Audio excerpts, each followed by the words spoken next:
Okay, well, here we go. Our first movie. And Maria led us off last night saying, I want to know God. I'm tired of reading books. I'm tired of all this other stuff. I want to know God. And after everyone left, Andy said, wow, when she said her prayer, it was like like a nuclear explosion went off. So that's good. We want that.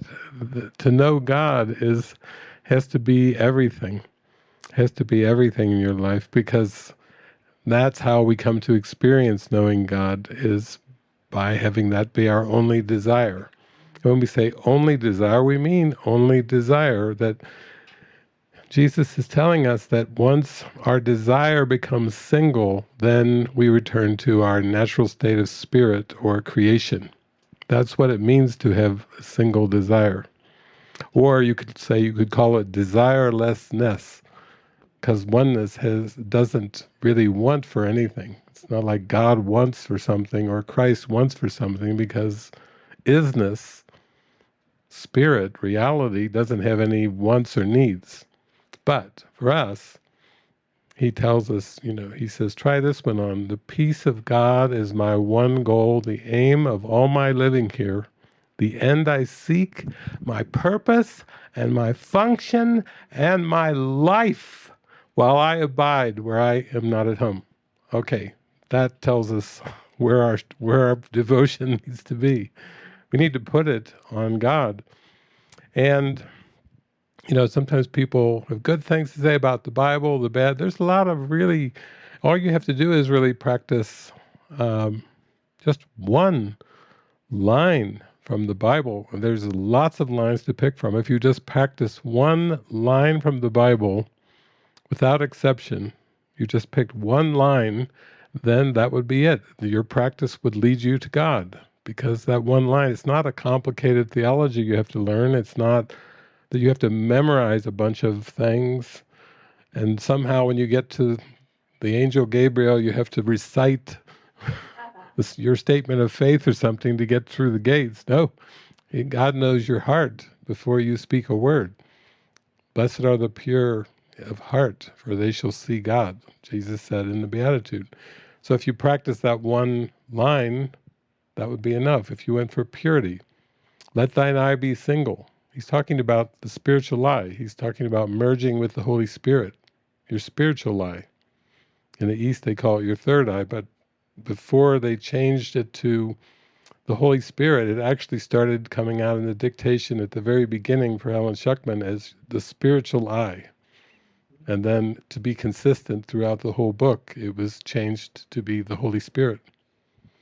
When Jesus left, he said, I must go away, but I will bring you a comforter, capital C. That Holy Spirit is our comforter. Whenever we feel distraught, we have the Spirit in us. So to me, the one line I'm going to use from the Bible is, thou shalt have no graven images before the Lord thy God.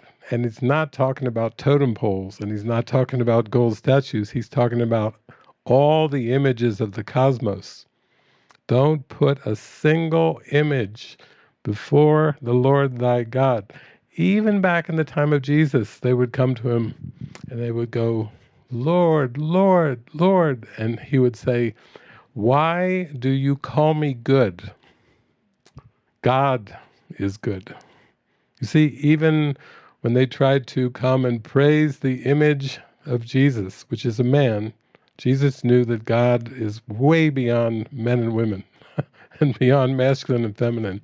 And so in the most humble way, he would say, why do you call me good? God is good. He would point to the Creator when he was asked. When he was even praised in a personal way, he would point to the Creator. And then he would also say things like, I and the Father are one, not saying that he was God, but that he was in perfect alignment with the Creator. He was a perfect demonstration of how the Creator is, purely loving, non-judgmental. And so he was still pointing to God when he said, I and the Father are one. Even in A Course in Miracles, he says, you notice there's two parts to the statement, because because he's saying really Christ and God are the same spirit, but Christ was created by God. God created Christ, but Christ did not create God. So even the teachings that say I am God miss out on something very important. That's why when people ask, explain the Trinity, why is there a Trinity? Why do we need three? And it's just like the Father is the creator, Christ is the creation, again, pure spirit. So there's not really two, because it's one light, one spirit. And then the Holy Spirit is the bridge back, the remembrance of that light. And when you believe you're in darkness, you do need help to remember that light. We can't say, oh, stay out of this, Holy Spirit, I'll find my own way. That's what got us into trouble, was I can handle it on my own. Let me figure this out. Leave me to my own devices. And the Holy Spirit saying, no, you won't get out if you are left to your own devices. Because why? Because this is a world of idols. The entire cosmic world of images is a world of idols. So when the line in the Bible is, hold no graven images before thy God, it's just saying, don't put any form before the formless. When you value the form, you ignore the formless, which is spirit.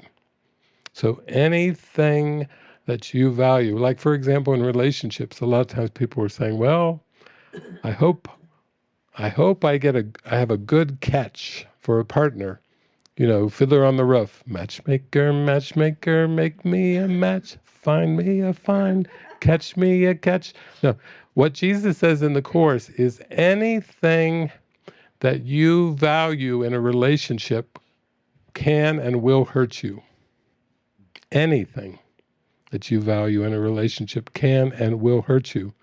Because in this world, the values are all related to form, and they're all idols.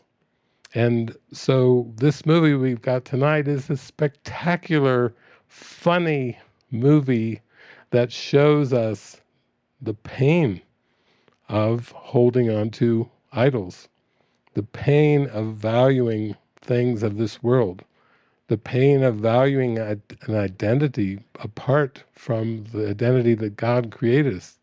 And the main character in the movie tonight is Chris.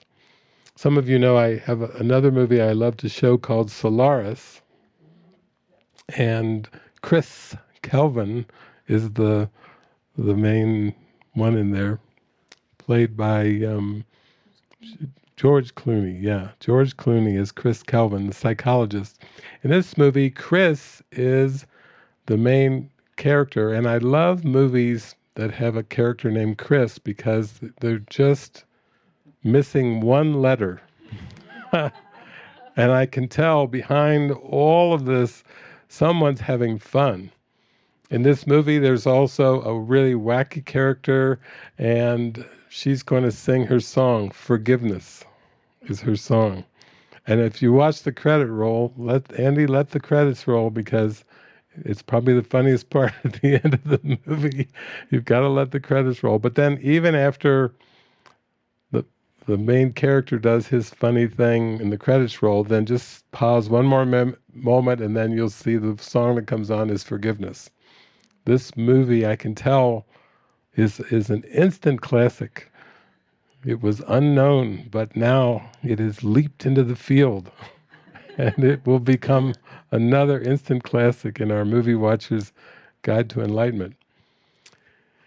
So, in this movie we have Chris, as I said, one letter short of the Christ, and then we have Jamie.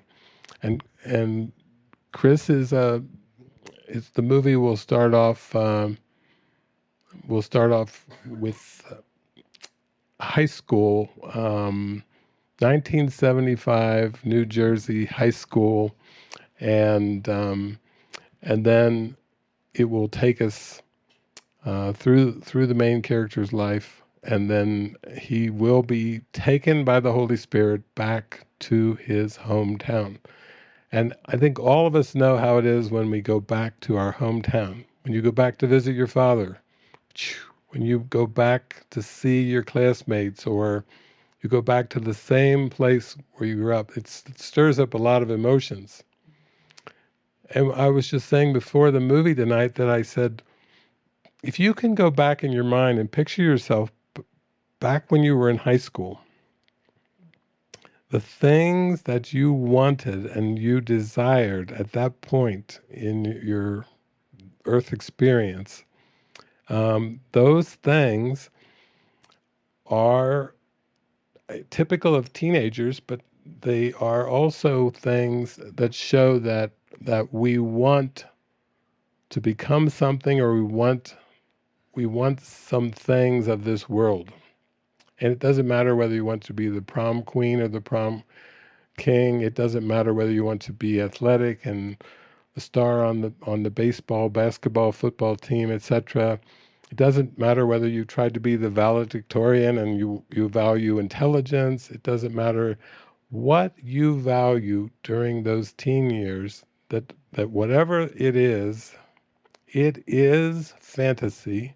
It is valuing things, some outcomes in the world, and it is something that's like a seed that's planted, so now you have the rest of your life to get the things that you wanted. Let's say when you were 18, if you can go back to that time, I can think of I had a crush on that girl, and I was very shy, but I admired people who could talk or people who were athletic, and I could see the things that I devalued in myself and the things that I wished I had for myself. And for some of us, maybe we had goals and ambitions when we were in high school. Some of us maybe didn't. I was pretty clueless. I kind of wandered into university kind of unsure of, kind of like feeling, I don't think I really want to go to university, but I don't see a lot of options. My parents, you have to get a good education, you have to, get a degree, you have to do something. So all of us have come to a planet where our true identity as the Christ has been completely blocked out of awareness. It's like a 100% amnesia. And believe me, to believe in time and space and bodies, you have to have a huge, thick, deep amnesia of your true identity to play that game. But we all came to play that game. And some of us by high school were really messed up already. How many here feel like they were really messed up? Like it was a bad situation. Like, what do you want to be when you grow up? Don't ask. Don't even ask me. If somebody had asked me, what I wanted to be when I was 18, I would have said, nothing looks appealing. I would have said, nothing looks appealing. I mean, yeah, I went off to university, but not like wholeheartedly. My heart wasn't in it. It was just the, the least difficult option was going to university. I wasn't like passionate about learning even, or passionate about degrees or anything. And I didn't leave. I mean, I basically lived at home. I just commuted to the university. So I had a pretty long commute. But when you think back to your 18-year-old self, you might be able to relate in this movie, because the main character, Chris, he's in high school and he has a crush on Jamie. And in Jamie's eyes, she sees him as like her best friend. And he sees her as the best friend, but he wants more. He wants more than friendship from Jamie. So he feels like he's stuck in what he calls the friend zone. He wants to be over the edge into the romantic zone, and he's in the friend zone. But he sees the friend zone as very negative. She sees it very positive. Like, oh, Chris, she just adores him as a friend. She just like her best friend. And she still can date other guys and have sex with other guys, but her bestie is Chris. And then Chris, he is seen in his eyes as tortured. Like it's tortured to be a friend with somebody that you want more from. More, that's an interesting word. Jesus has something interesting to say in the Course about idols. He says, what is an idol? Do you think you know? And he later goes on to say, an idol is for something more. It does not matter more of what. So more is the idol. Seek no graven images before the Lord thy God. It's not like the images are the problem, it's the more in the mind. The more that says, I'm not whole and complete, but I will be when I get. Here's the other key word, get. I will be happy when I get this relationship, this career, this house, this living arrangement, these amount of skills, this skill set. I'll be happy when. I'll be happy when I can see such and such again, because we had to move away. It's this more idea, more. And more, if you go down under the more idea, which is what the idol is, it is underpinned by this strange concept that has no meaning in heaven at all, but it's underneath the more. And that concept is the concept of possession, ownership. God doesn't know what possession and ownership mean. This world, very common. It's underneath the more. So what you're trying to get more of is more of something that you can possess or control. And love does not possess. Love does not control. Love simply is. And love is attracted to love. Love cannot look on fear. Love cannot look on guilt. Love is so pristine, we'll call it the I amness. Before Abraham was, I am. This pristine I amness and oneness is so pure, it can't look on fear or guilt. It can't even do that, because to love, they don't exist. Love can only experience itself. That's why God is love, Christ is a creation of God, and Christ is love, an extension of God's love, purely spirit. And that's why there are none of these concepts there. But I thought, I went into the Course and I said, what is it here that we could really find in the Course that would be a good warm-up for today? And some of these things I talked about in the Marilyn Monroe movie, but it's so good it bears speaking it again.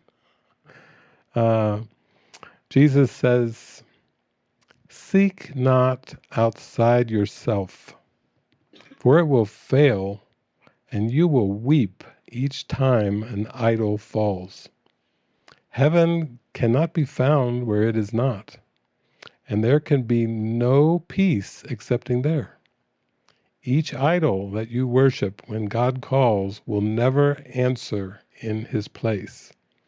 There is no other answer you can substitute and find the happiness his answer brings.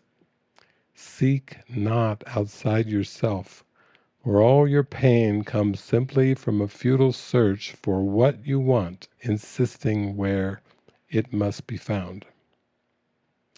Be you glad that you are told where happiness abides, and seek no longer elsewhere. You will fail, but it is given you to know the truth and not to seek for it outside yourself. Seek not outside yourself. The search implies you are not whole within and fear to look upon your devastation. but prefer to seek outside yourself for what you are. So even though I'm showing a comedy, and even though I'm showing really a lighthearted movie, you asked for lighthearted, and this is very lighthearted. It's playful, and yet I think you'll start to see that it's got a huge message underneath it, because this movie shows the pain of holding on to idols.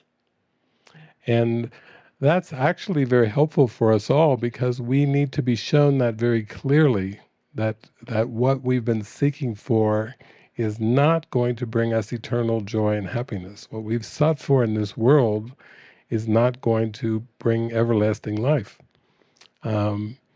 Jesus said, in this world you come without a self and make one up as you go along. So you come without a Christ self, which is yourself. That is the self for sure. You come without a self and make one up as you go along. That's where the idols come in. It's like trying to make an identity out of constructed, fictitious, projected images.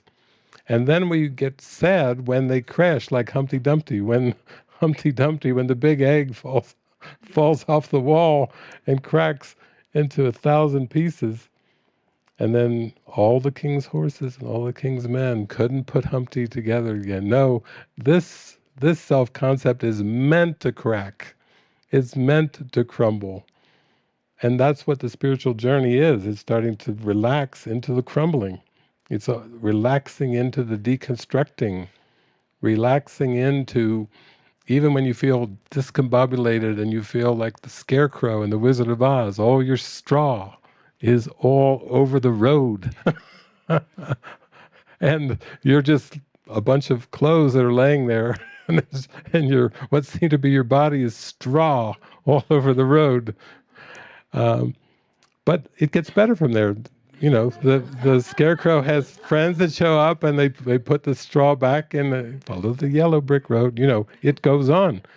And then there's no place like home. And then Glenda the Good Witch comes and says, you always had the power to go home.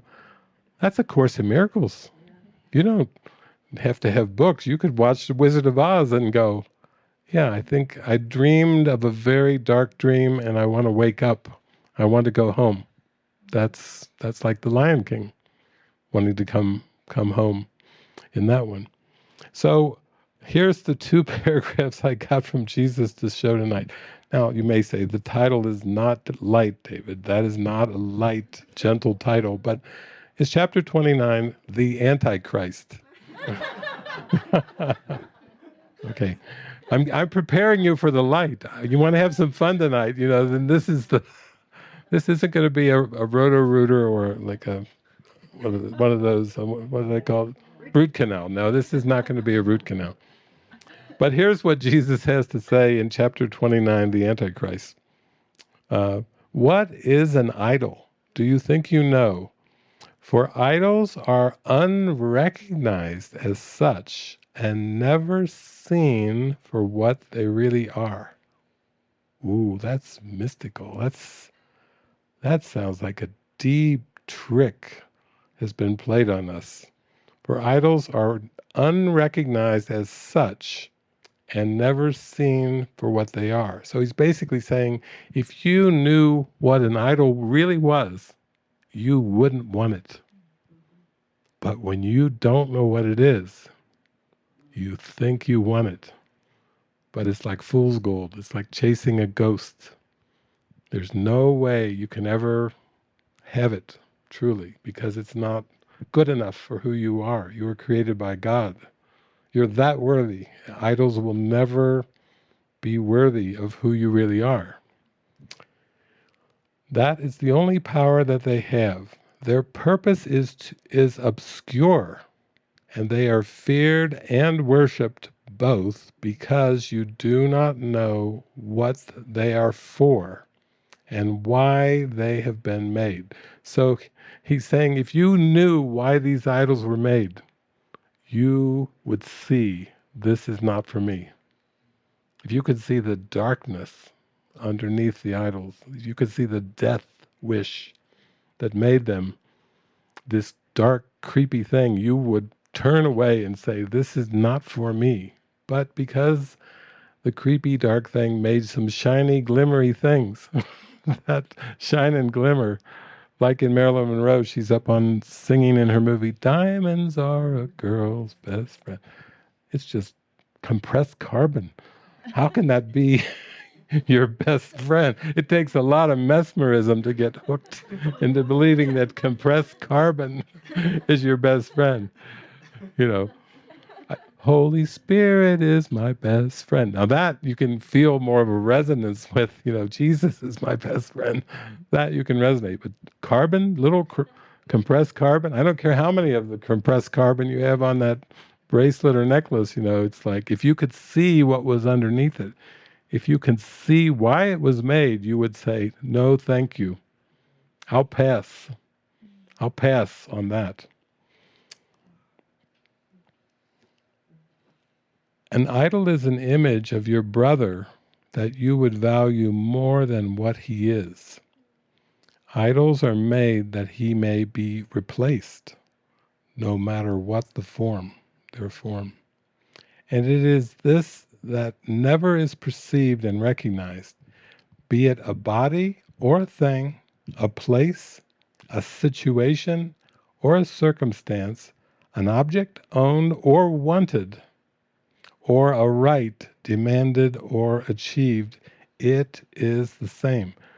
Wow, I'll go over that list again because Jesus is giving us a clue of what an idol is.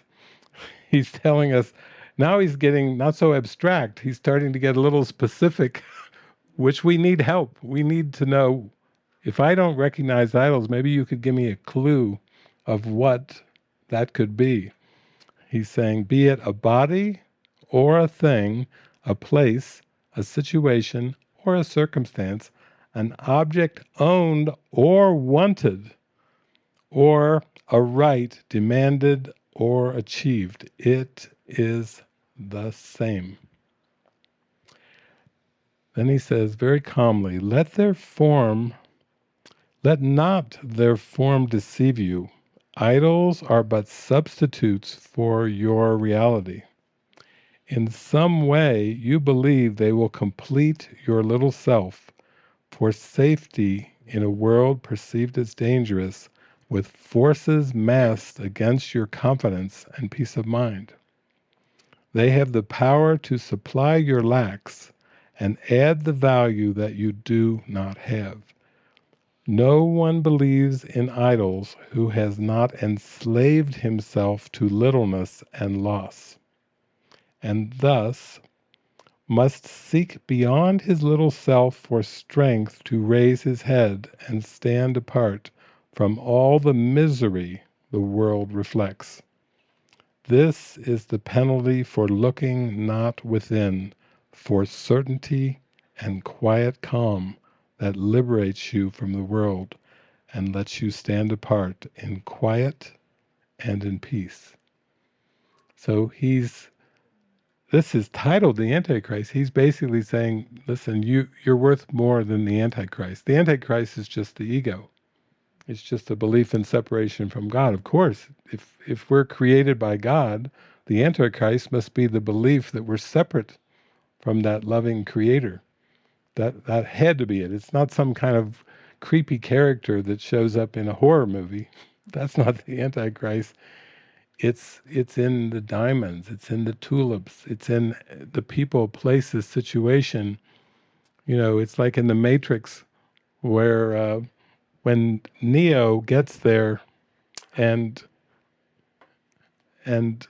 Neo asks Morpheus, what is the Matrix? And Morpheus says, the Matrix is all around you. He's not saying it's this thing or that thing, or this evil person or that evil thing. He's saying the Matrix is all around you. And then he goes through this whole thing, when you help your landlady carry her garbage out, when you go to church, he's describing all these everyday kind of thing. The Matrix is all around you. And And basically, he's saying it's the world that has been made to blind you from the truth. That's Course in Miracles. The world of images that have been made by the ego to blind you from the truth. And then he basically says to Neo, do you want to know what it is? Because he's basically saying that you don't really know what the Matrix is because you're so accustomed to it. You just think that that's your life. But if you want to see, then he'll take him much deeper. And that's what Jesus is really doing with us, and he's going to do for us tonight through this movie. So, in this movie, our main characters are going to be Chris, and we'll start out with Chris and Jamie in high school, senior class, high school in New Jersey. And I gave you the setup, Jamie wants she just sees Chris as her friend, as her best friend, and she values the friendship. And for Jamie, he wants more. He is heartbroken. He's going to take all of his strength to write out in a yearbook the things that he really adores about her. He was going to try to spill the beans on all of his deep desires on the inside for her, and it's going to backfire, not so much with her, but with everything and everyone else.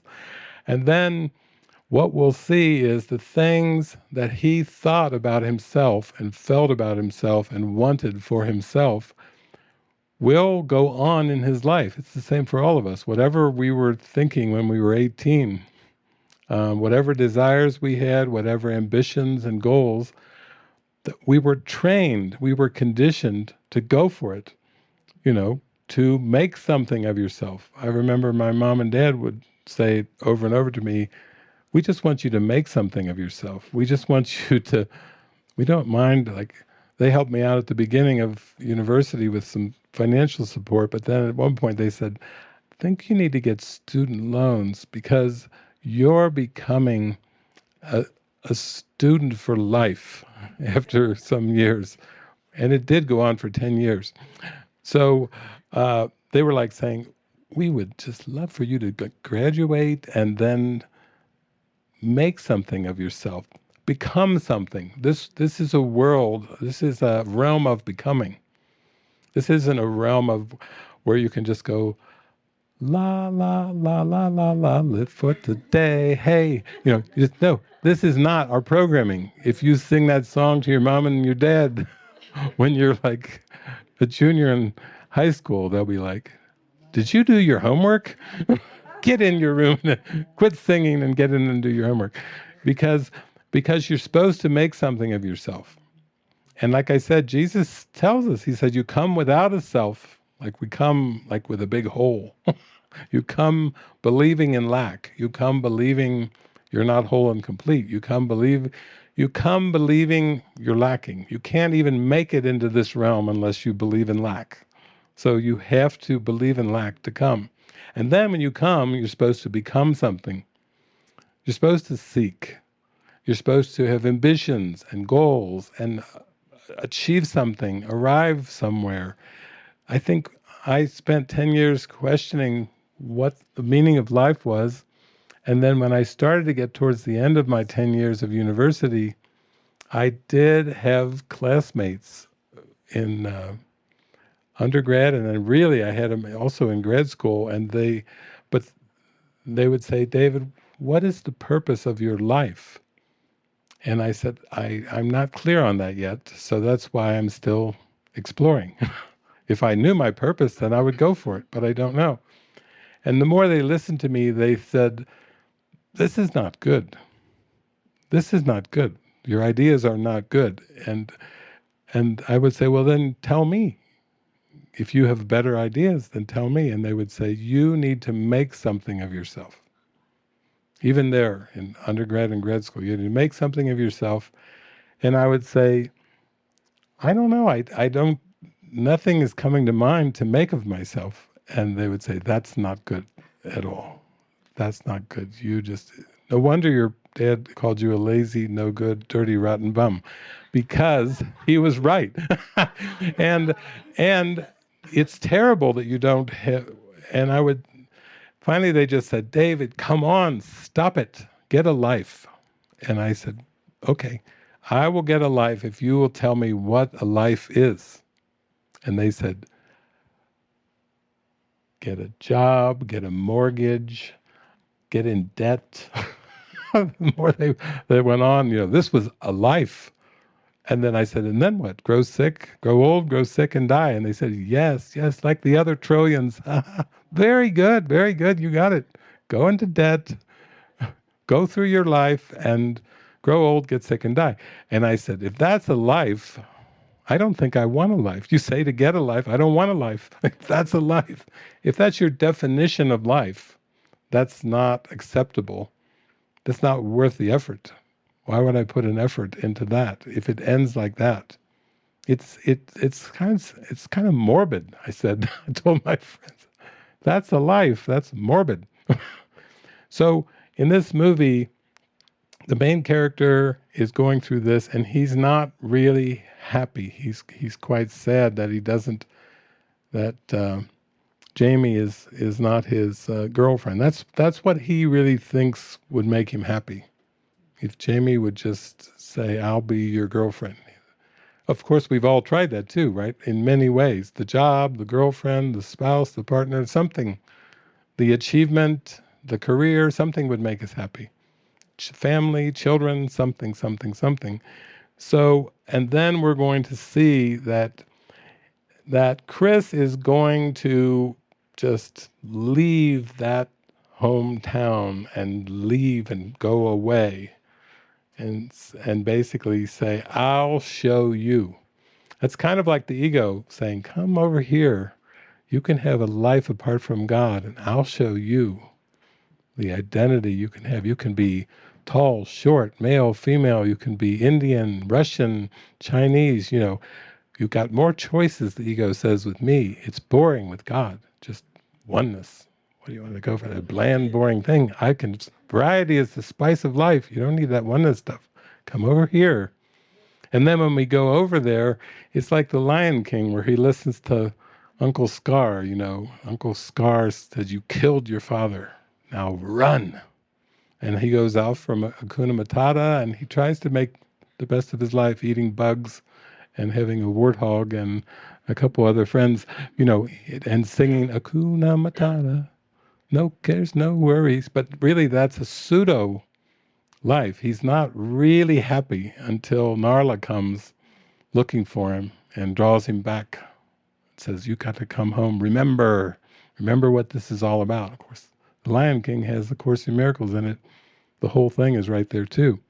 So I'll pause, and this movie will come in here, but I think you're going to enjoy it because this is acted out so spectacularly of having a self-concept in high school that you don't like, and then going the other direction. If you think you're ugly, you go for the beautiful. If you think you're fat, you go for skinny. If you think you're unintelligent, you go for intelligence. If you think you're weak, you go for the strong. You see? And the thing that Jesus is teaching us is both of those are all idols too. You're still chasing the idols, but you're trying to overcompensate in human terms for the lack that you believe you had as a human, as a person. But our lack is not in the personhood, our lack is in our belief. Our core belief system has been the ego. And is it rotten to the core? Well, it's based on a death wish. You tell me if it's rotten to the core. You tell me if there's anything salvageable about a belief system that's cornerstone is death wish. If you get to the bottom of it, it's just dark. It's just deadly dark is what the ego is. I was giving a talk in Canada one time in Edmonton, and I thought, well, I got invited to go to this, it was like a religious science church. I said, oh, religious science, that sounds good. And they said, before you get there, they're doing like a 12-week series on the Buddha. I said, well, that's got to be a pretty open-minded church. If it's a church doing a 12-part series on the Buddha, that's got to be open-minded. So I said, sure, I'll go speak there. I go there, I get up and I talk, and I just let the Holy Spirit just rip through me.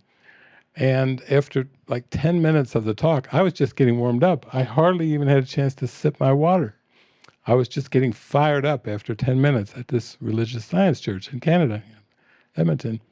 And then after 10 minutes, I looked and there was an elderly woman, like 5 rows from where I was in the podium, and she was up there and she started waving her hand while I was in the middle of talking. She said, stop, stop, stop, stop. So I stopped. And she said, listen, listen. You have nothing good. I've been listening for 10 minutes. You've had nothing good to say about the ego. Stop it. So I took my drink, my first sip. And I paused and I looked down at her. I said, the ego wants you dead. And then I continued on with my talk. And I'm not into people pleasing. I don't care if there's a crowd there. I don't care if there's 1,000 people in the audience. I don't care if they walk out or whatever. I'm there to speak the truth.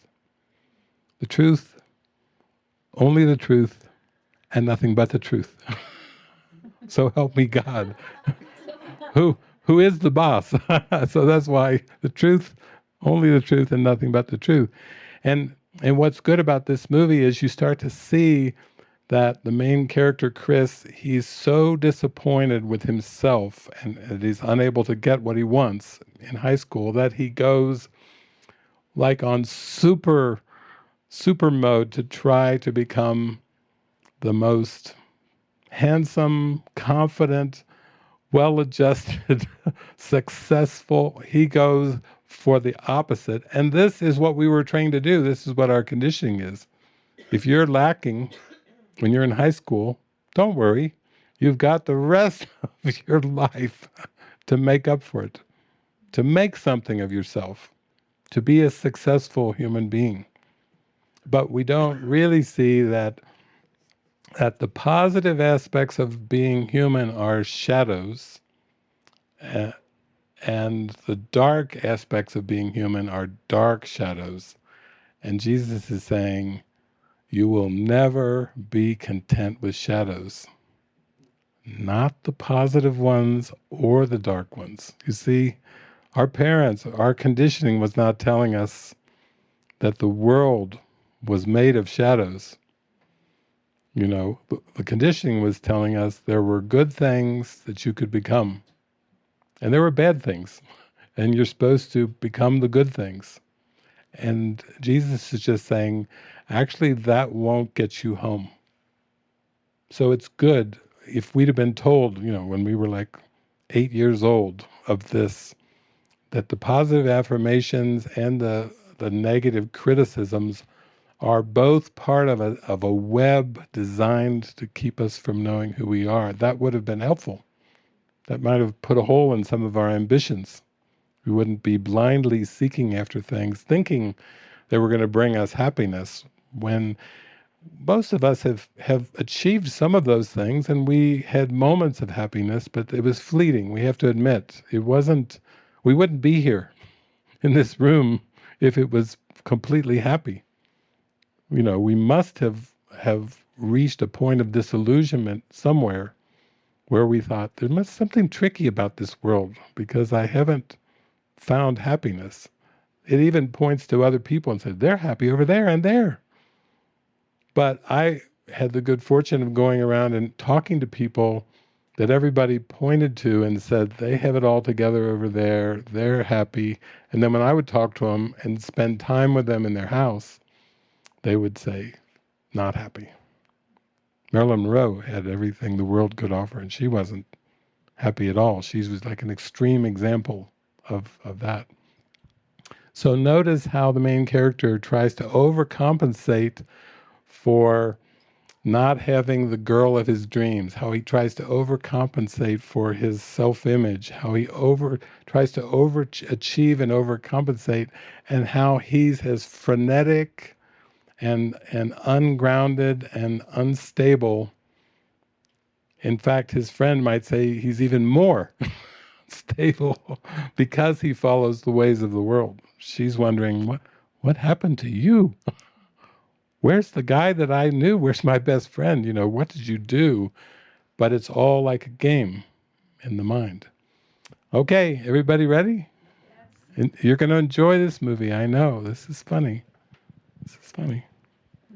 So you can see she is so happy to be with her friend.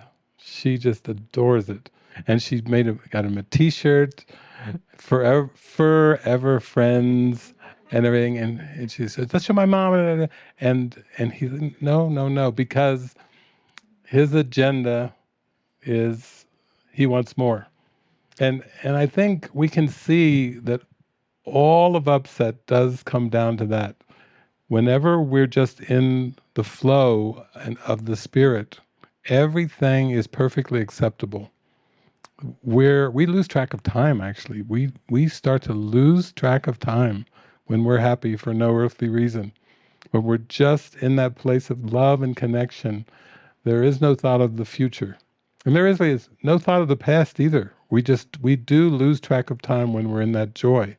But you can just see from his face, even when these guys started coming in, sign my yearbook, I want to play a song for you, you could just see on his face, it was like a threat. And then the one guy just pushed him off the bed, and then he comes back up, and then the guy comes in, Dusty, to sing. And Dusty will be back, because these characters are going to grow up, and they're all part of this movie. And these two characters will grow up, but you can see right now in his face that it's a reflection of the belief that this true deep friendship is not enough. And when you think of Jesus, he was really friendly. He just had this emanating, this friendliness, this sense of welcome. There was such a welcome with everyone. And when he was speaking in a crowd or speaking on a boat or speaking to the apostles, it was almost like he was speaking for the entire universe. I called the red letters of the Bible. I love the red letters because I thought, that's for the whole universe. That doesn't even sound like a man. That sounds like the Spirit coming through there. And giving us eternal wisdom, eternal steps to reach heaven. And when we have a personal agenda, then even the apostles got into struggles where they wanted to be who's the closest to him, and all these crazy specialness ideas are all sponsored by the ego, and they're all summarized by we want to get something of a situation. So he's come to this party, graduation party, and this is his big chance, This is his big chance to tell her how he really feels, and write it down, and so she can see it and really see what he really wants. But I don't think she really wants the same thing, and he's suffering because of it, and she's not suffering because she's so happy with him as a friend. People pleasing. He left the hometown to make something of himself, a career, a boss who he has to please. If you don't make me happy, I'll get somebody else. That's pretty strong people-pleasing tendencies from a boss. And the other guy, no, wait, stop, do like a dog giving commands. Don't do this, stop.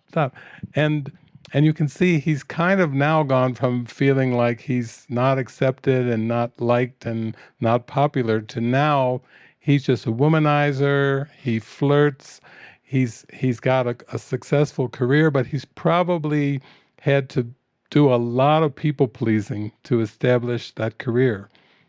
We know that. When you try to climb the ladder, the corporate ladder, or you have to do what the boss wants, do what they say, and And if it's for money, which is really what the push is, even when our parents said, make something of yourself, I want you to be a success, I want you to have a happy life, it's like, I want you to be financially sound, whether you have to marry for it or you have to earn it or save for it, but some way you better be successful, because part of being a parent is to raise a successful child. And if you aren't successful, then what kind of reflection is that on what did I do wrong? Why are they homeless? Why are they in jail? Why are, so on and so forth. So we're seeing a lot of dynamics, including back when he was at high school, and he couldn't really just come right out and say what he felt for Jamie. She asked him, and what do you think? What do you feel? And he couldn't really fully say it. And then basically everybody laughs. He runs away and he says, I'm going to make something of myself, I'll show you. And I'm going to get out of this town of losers, and I'm leaving it all behind. And even the boss asked him, you got family and everything? No. He said, parents are separated. No. He has lost touch with the family. He's lost touch with the town. He's lost touch with Jamie. He's avoided New Jersey. He's avoided this town in New Jersey because that's just a painful part of the past.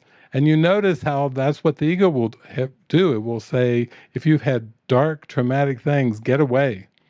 Don't ever go back. And then the spirit is saying, no, I want you to face what you believe. I want you to face those emotions, face those thoughts, face what you believe. And so the Holy Spirit will orchestrate it so that we do have to go back and face those awkward, uncomfortable feelings. And that's part of spiritual healing. It's not that is just designed to expose and release the ego. That's all it's for. And he's going to go through the same thing here. Also, this Samantha James, he dated her, and so now his boss is sending him to recruit her, so the boss can kind of have her in his fold, so to speak, as far as musician and popularity and bringing more money to the firm. So he's again sent on another people-pleasing mission, and this is for his career, which he has placed very important now. Instead of honesty, integrity, career, and getting back at people that made fun of him, and also being a success when everybody treated him as less than popular, less than successful. So he's trying to overcompensate completely for the lack that he perceived. But as I said earlier, that overcompensation is still part of idolatry. That's why you have people like Marilyn Monroe who go fully the other direction, from foster homes, 10 foster homes, to being the pinup girl, for being an alt movie star, famous husbands, her own production company in New York City, on and on. She was ding, ding, ding as far as hitting all the successful buttons, and yet she was suicidal, because that's making our point that the negative and the positive in this world are both part of the trap. And that's why it seems so difficult to wake up from the world, because the ego is counting on your mind to fall for the positive, to fall for the dressed up forms of guilt, the dressed up forms of fear, the things that glimmer and shine and are alluring, that are still part of the trap of guilt, to bite on the trap and then to stay asleep in this world. And the point is to not do that. That's right, in Jersey, because the Holy Spirit turns it all now back to exposing what was underneath this whole mind, this whole seeming life. Relationships, things that he was drawn through to, the things that he wasn't drawn to, back to see his mother, back to see his brother. It's interesting too with his brother, we'll see his brother Mike, they kind of have this relationship where they're kind of like, they put each other down and they argue, and then they try to be all happy, and then they fight. Um, they just, and this is their relationship. So, when he's being brought back to New Jersey, this is clearly to clear his mind of every belief that he has. Because until we really are brought to the place to look at what we believe, then we're just pursuing ego self-concept goals. And when they seem to go the way our ego wants them to go, we go, yay, I got the raise, I got the promotion, I got the new album, or I got the new thing, the thing that I always wanted, like we're adding jewels onto the bracelet, going, well, life's a bitch, but at least I got the bracelet here, and I'm getting some trinkets on the bracelet. And that's what it seems to be a human life, so to speak, is getting enough trinkets to offset the dark feelings that are underneath. And then Jesus just wants us to face the dark feelings that are underneath. However, we need to do that. And it's usually through relationships. So of all the places that the microwave could have exploded, it brought them to an airport in Trenton, New Jersey, and that's very close to his little hometown city. So he knows it's pretty obvious where he's going to go. He's going back to his mother's house, and he's going to then have to face everything that he denied from awareness and pursued all these other things to cover over the hurt and the wound that was down there when he seemed to be a teenager. But these things, these trinkets that we collect along the way, they don't really even do a very good job of covering the wound, much less healing the wound. So there they are, the friends we meet. And whenever we feel an awkwardness, you can feel the awkwardness here. Underneath, if you go down far enough into your mind, you come down to the unconscious part of the mind. That's where the unworthiness is. That's what the fear of intimacy is. That's what the fear of this connection, that's what the fear of true love is all about. It's the unworthiness of the ego belief system that tells us we are not worthy of love. The ego belief system is a denial of love. It's a death wish, so it's a complete denial, but it's way down there. It's the unconscious mind. It's what Carl Jung called the shadow. Jesus says that in this world, what you have made is a two-tier self-concept. He says there's the bottom part of your self-concept, which he calls the dream that you dream in secret. That is so dark that Jesus says that bottom part, which is the subconscious mind, is draped with sin. Of course, he's going to teach us that in reality there is no sin, because you didn't separate from God, and you're really still one with God. But that unconscious mind is so dark. It's deep, dark unworthiness, and that's the dream that you dream in secret. Then the second part is the projected world that you see. You perceive through the five senses, and that's what he calls the world that you gave away. Gave away? What does he mean, gave away? Gave away as if it has nothing to do with who you are. It's like the world's outside of you. Things just happen. Russia invades Ukraine. You didn't have anything to do with it. In mind. Global warming, pandemic. What has nothing to do with me as a person, but what Jesus is saying is the whole cosmos you perceive is the dream that you gave away, as if it was being done to you as a person. So it seems like that quote I read earlier about the misery of the world and the tragedies and hardships of the world, that's all a projection of the dream that you dream in secret. That's all a projection of the unconscious mind. And then what seems to occur, the seeming good things and bad things in the world are all part of the dream that was given away. And he does tell us, like Rita asked that question initially about the script being written. It's all just a projection of the past.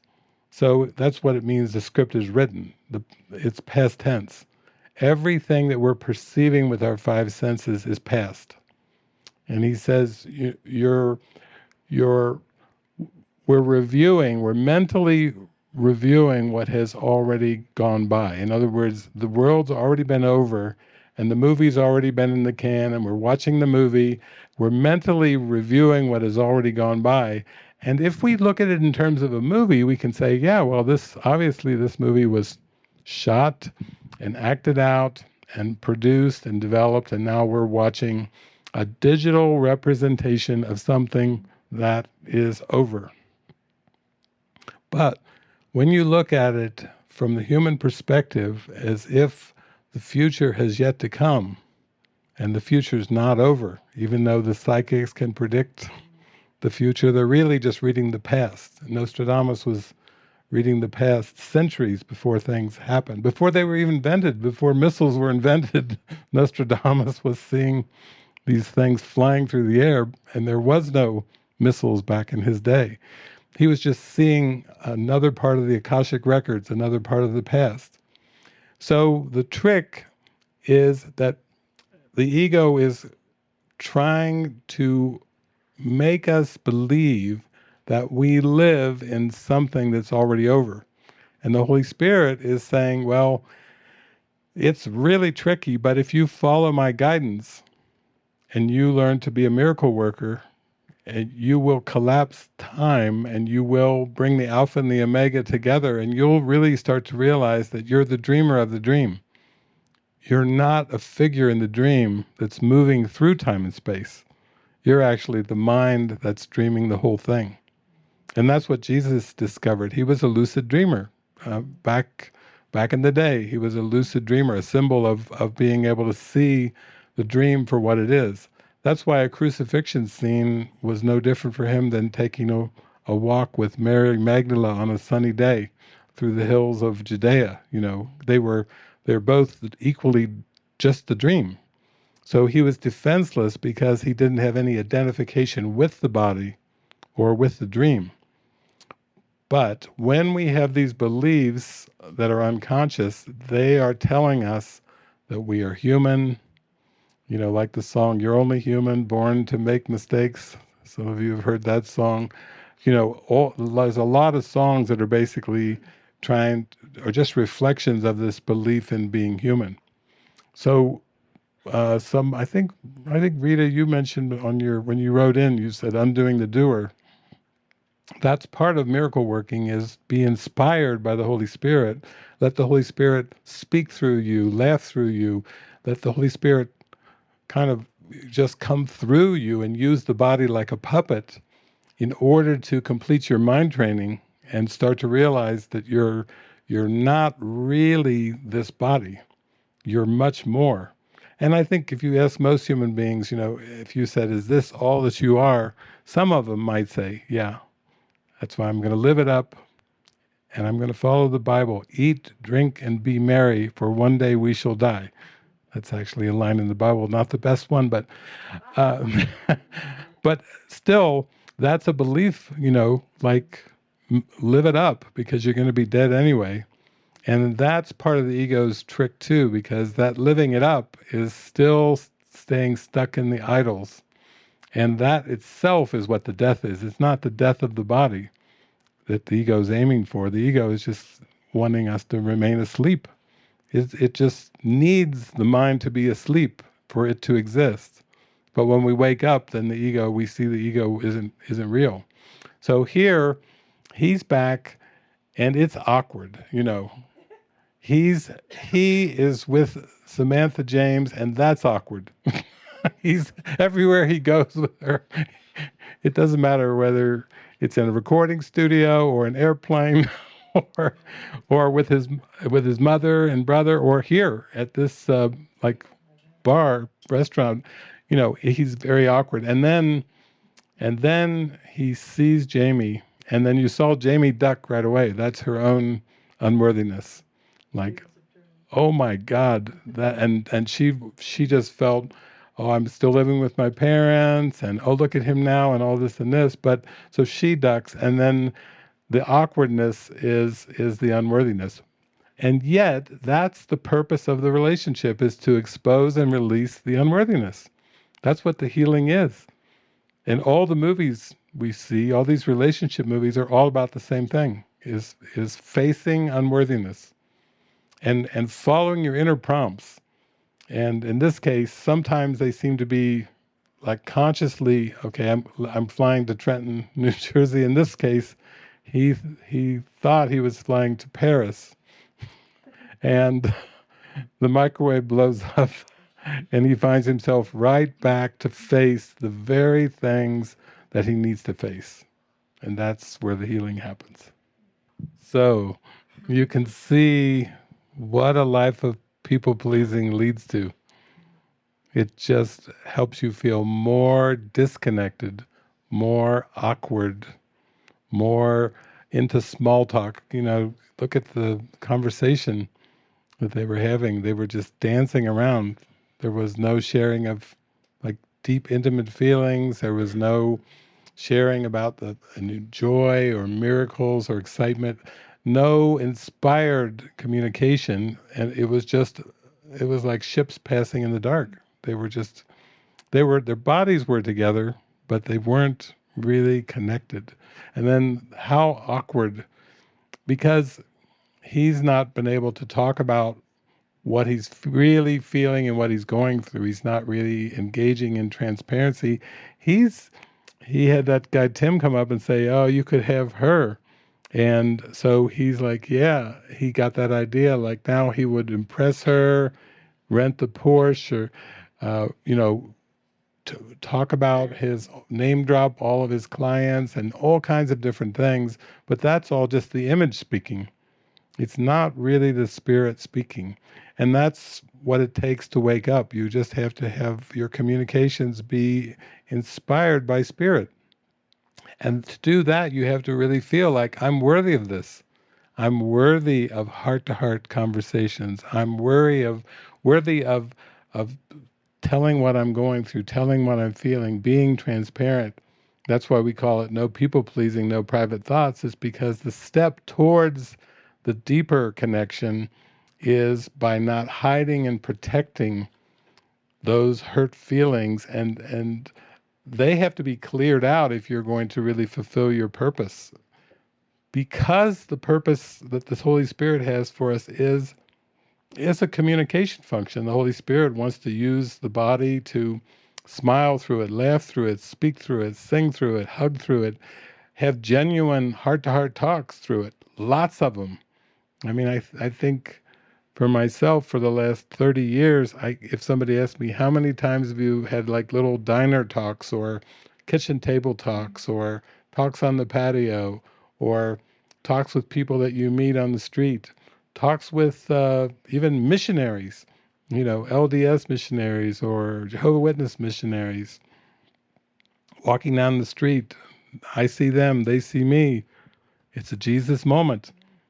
I'm not into denominations. I could care less. It's just a holy encounter with whoever is there, with the waitress, with the checkout counter person, with the flight attendant, with everyone that you meet, to relax and just have a light-hearted conversation. You don't have to talk about metaphysics. When you meet somebody in the park, you don't have to say the world doesn't exist, things like that. It may start off with, isn't it a beautiful day?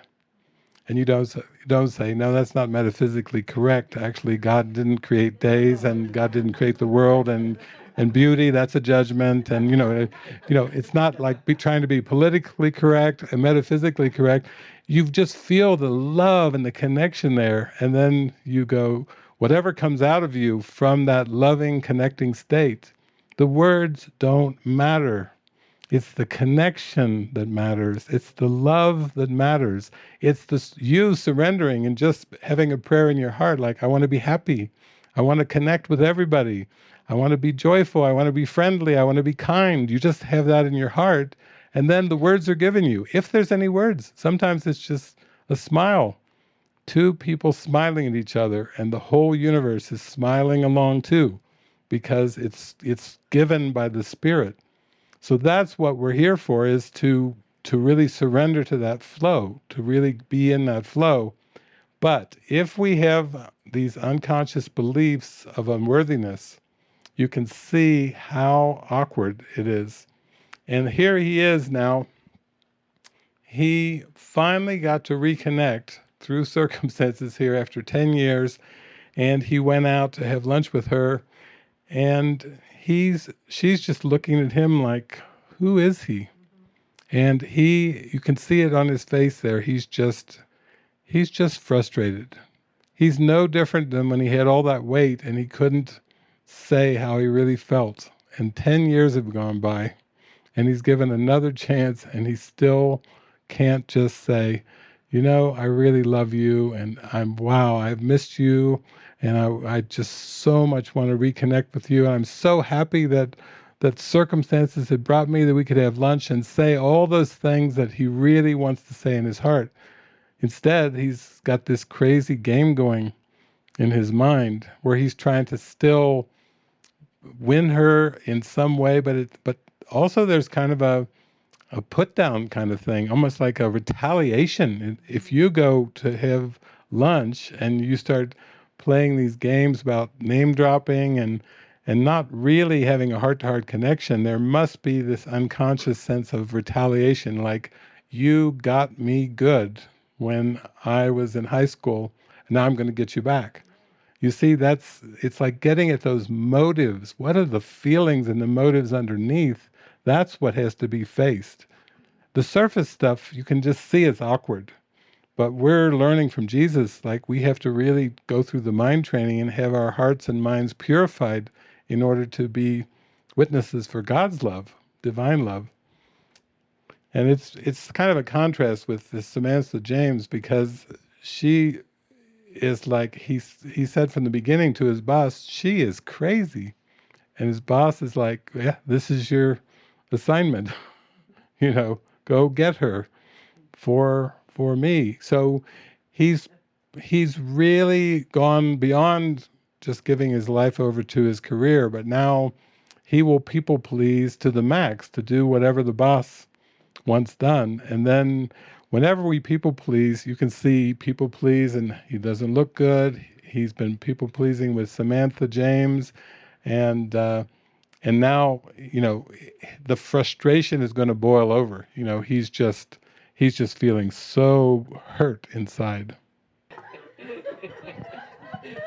Seek not outside yourself, for you will weep each time an idol falls. The Chris self-concept is getting hit. And then when he's laying with the blood on his mouth, here comes Dusty, the one who couldn't quite get that song out. Dusty, the guitar player at the beginning. He works for the paramedics. Yeah, he's a paramedics now. He's going to help people and rescue people. And now he really likes how Jamie looks, and he's laying there, and that got him in more trouble. His jealous thought got him face down on the ice. It just gets worse when you just keep going with those thoughts, those jealous thoughts. Possession. Self-concept. Now, we know what the real Mr. Rogers is, but he's got some twisted ideas, right? So you see, there it is, the face of ignorance, the blind pursuer of idols. And it just shifts from one. First he was the fat guy, then he was the popular but stuck-up guy who was playing games, and now he's still got this friend zone idea that his buddy is saying, yo, you're still in the friend zone. So it's until those beliefs are uncovered and released, you can see he's just jumping around from one angle to the next of misery. And that's the human condition. It's just like Shakespeare called it, much ado about nothing. It really is. It's when you believe it's something and you keep pursuing it, then you don't see its nothingness. And therefore, the very first lesson of A Course in Miracles is nothing I see means anything. You see how Jesus so much wants us to come out of the suffering that he starts off with saying, we need to change your perception of everyone and everything, including yourself. And in order to do that, we have to change your thinking. And if we can change your thinking, then we can change your perception. And the problem with your thinking is it's all time-based. It's all linear time-based. Past, present, future. That's the assumed norm for this world. But the only problem is God didn't create past, present, and future. God reaches us in the present moment, and he says each moment is a clean, clear, untarnished birth. He's saying that this moment has no relation to the past. And actually this moment has no relation to the future either. So that's why the curriculum of A Course in Miracles seems so radical, because Jesus is teaching the same thing that all the mystics and saints have taught, is be present. That's what Eckhart Tolle is talking about, the power of now. Wrote a whole book on that. But what Jesus is saying is that you won't really know who you are, and you won't really know consistent happiness unless you give yourself over to the present moment. And you are willing to release the past and the future. That's why he has the workbook lesson, I place the future in the hands of God. And he says, if you really do this, you're also giving away the past too, because the future is just a projection of the past, of your past beliefs. So when we're seeing right here the effects of hanging on to the idols. He's just shifting from one idol to the next, and it's just very disappointing. It's heartbreaking, actually. But then you start to ponder, wow, if I really started to devote myself to the present moment, to present trust, which is what you asked for, present gentleness, present lightheartedness, present communication, then I would say one more word is present guidance. If you let your life be guided by present guidance instead of past learning, then you will experience a very different outcome, because present guidance is designed to take you to happiness. But the past was never designed to take you to happiness, or the projected future from the past. That's all part of like keeping you trapped like a fly in flypaper. You just are stuck on the flypaper, and you're squirming around. You can't get your legs loose. You can't get your wings loose. You feel stuck to the flypaper. And that's the way most human beings feel. They feel this sense of stuckness. Like they don't even know what it is, but it's like there's a heaviness, there's an awkwardness, there's a guilt, there's an unworthiness. There's something like Henry David Thoreau, the American mystic, he said, most men live lives of quiet desperation. Wow. Quiet desperation. Almost like you're in quicksand, but you don't know how to get out. And there's a desperation with it, like I need to escape, but I don't even know what I'm caught in. I'm caught in something bigger than I know. I don't know what it is, and that's because it's unconscious. So he's playing it all out now, and basically it's like everybody can do this to a certain extent, but there's a limit in how far you can go with insanity, and then you have to pop. Thank God. There's a limit to insanity. So he's got to come to his pop. Okay. You see how the Holy Spirit works? This is how he dissolves the specialness. Time after time, he's coming up with an agenda. He's either trying to play the cool guy, he's trying to do something, he's trying to impress, and in this case, he's got his Michael Bolton's daughter kid on with the watch and everything, and he's trying to play the what he's I can do pussy. He's trying to really, and chooses the notebook, and then the spirit's like, oh yeah, notebook, that's good. We'll just bring in Dusty and Mom along. 2's company, 3's, 4, 5. You see, and this is how the Holy Spirit works, because the purpose of us coming here is to forgive everything we believe about ourselves, about the world, even about romance. All of those ideas, remember, are not heavenly, because in heaven everything is abstract divine love. So everything is up for the exposure.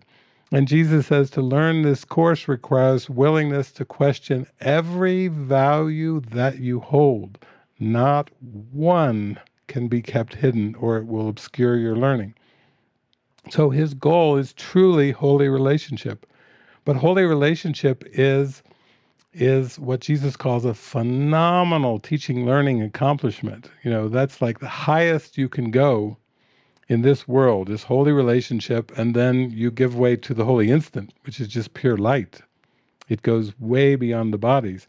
But you can see it's always designed, you can see scene after scene, his jealousy is up for exposure, his possession is up for exposure, his self-concept about who he is and who other people are. You can just see it in his thoughts, what he's speaking. The judgments are just spewing out like Mount St. Helens erupting. He just is spewing and spewing. And so beautifully, so are all the other characters. They're all spewing. Samantha James is spewing. The mother is spewing. Mike is spewing. Jesus says the ego uses the body for pride, pleasure, and attack. And we're getting to see the whole gamut of that pride, the whole gamut of that pleasure. And look at those two brothers go at each other. We're getting to see even the attack thoughts acted out. As long as mom isn't in the room, then I think the first time I met Kirsten, you were telling me when we went out and I was kind of floating you around in the water, and then all of a sudden you were floating. You were so happy, happy, happy. I was floating her around, and then she got this, suddenly a fearful look came over her face. And I said, "What's happening? What's going on?" And she said, "I have two brothers." and they used to dunk me. And all in the middle of all this floating came this memory of being dunked by brothers, and you could just see it come over her face. But that's the thought, and that was just another thought coming up for healing release. And you can see it in this movie. It's like every frame is packed with these judgments and these attempts to kind of win love through playing a role. And so he's trying all the roles. It's, look at him, look at the sweater. And also the watch, that bright watch. I've toned down a little, but he's just doing everything. So, and she's like, it's okay that I invited Dusty, and he can't even say, "Oh, I was hoping that we would just go out," or something like that. Even just to speak what's on his heart and say, "No, actually, I'm hoping." And Mom, I would rather you would stay home. Those are all there. But he's so caught up into this lifetime of habit of people pleasing that he's not really in touch with his own integrity. He's not in touch with his own core values. And he's kind of like Jesus says, like a puppet or a feather dancing in the wind. When you are just letting your life be at the whims and mercy of getting other people's approval, doing what other people want, trying not to upset other people, and breaking your life into times like when he's with his brother, they like to pound on each other, and then when the mom's there, that's inappropriate to be fighting in front of mom. But that's just pleasing mom, in that sense. So you can see it has to come back to present guidance and trust. The only way out of the mess is present guidance. If you just try to hope to keep shifting roles, you're not going to have the breakthrough. So that's juxtaposing the song. It's the most wonderful time of the year. And Jesus is like, yes, it can be wonderful. But remember, seek not outside yourself, for it will fail, and you will weep each time an idol falls. So there's the overlay. So it's the contrast. What was that movie? That video, Fiona Apple, Across the Universe, where the video, the whole room is exploding and falling apart, and she's singing the Beatles song.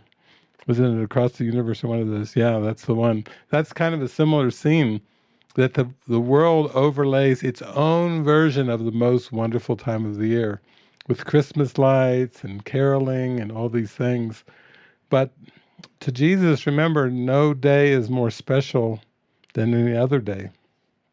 It's the joy in our heart. It's the joy of the present moment is what Christmas is all about. That's what Easter's about. That's what every celebration is about, the present moment.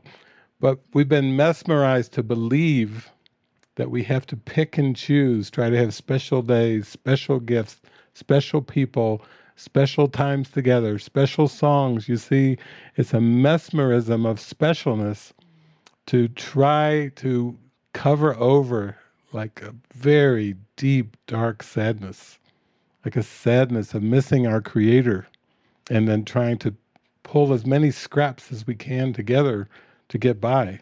So this movie is really showing that. Here it is really even at Christmas time. And he had a good eye contact there with Jamie, for a moment.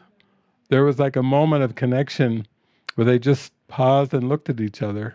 And that's really what we're being called to, is just give yourself over to that moment. You can let go of the rest, all the pursuits, but just give yourself that moment. Okay. So before, it was a bad thing that he was in the friend zone, and now the other guy is saying about the friend zone. He said, "You were never in the friend zone." So now he's proud. It just shows you the ego doesn't really know what it wants. It thinks it's a bad thing. It thinks it's a good thing. It hates it. It's proud of it. The whole world is just a generated, like a menagerie, like a diamond with many facets, and some of them times the ego says, "Oh, this is glimmering, this is good," and then it can turn, and now it's bad. The ego doesn't know what it wants, but remember, it's a death wish. So we shouldn't expect a death wish to know what it wants. But when we were reading earlier about the idols, Jesus was saying, it's more of something, it does not matter what. It's just this idea that things aren't perfect right now, and things would be better if something in the script changed.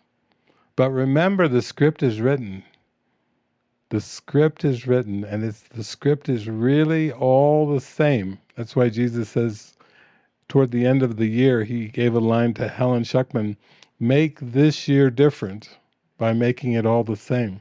He's calling us into sameness. He wants us to see the sameness in all form, to forgive it by seeing it's the same. That's why his very first principle out of 50 miracle principles, those must be pretty important if he's giving 50 miracle principles, but if his first principle must be very important for him to lead off with it. There's no order of difficulty in miracles. And then later he says there's no hierarchy of illusions. And that's why there's no order of difficulty in miracles, because for Jesus, everything is the same in form. He reached a state of mind, of a whole mind, or unified mind, and he saw it was all the same. So it didn't really matter what was going on in the form. He could forgive and overlook all of it because he could see the sameness. There wasn't some forms of sickness that were worse than other forms. When people were around him, the blind could see, the lame could walk. Even those that had, we could say, mental disorders like possession, he would cast out demons. That's pretty good range there, from the blind can see, the lame can walk, healing leprosy, casting out demons, You see there's no order of difficulties because he sees it's all the same. Everything is the same. And that's what takes you away from the idols, is starting to see the sameness of everything. You pray, God, let me see everything and everyone in the same way. Let me see from your perspective. Show me a unified world. Show me a unified perception. Because that's the escape from distorted perception, is unified perception. So it becomes so unified that you start to see every seeming situation in a holistic way, where you start to realize everyone is playing their part perfectly. And nobody needs to change. You see how different that is from the world of trying to diagnose, a doctor or a nurse trying to diagnose an illness. Where is the illness? Is it in the blood? Is it in the nervous system? Is it in the brain? Is it psychological? You see, all the specialization in medicine and the specialization in everything. It could be anything. Like Richard's an electrician. They'd say there's a problem. The lights aren't working. We have to send for Richard to get in there and diagnose, not where in the body it is, where in the house, where in the breakers. You see, the world is always about trying to solve problems in the specifics, and Jesus is saying that's a trick, but you can solve it for once and for all in your mind, because the problem is an identity problem. The problem is not specific. The problem is in the distortion of seeing separation, distortion of seeing fragmentation. That's where the error occurs.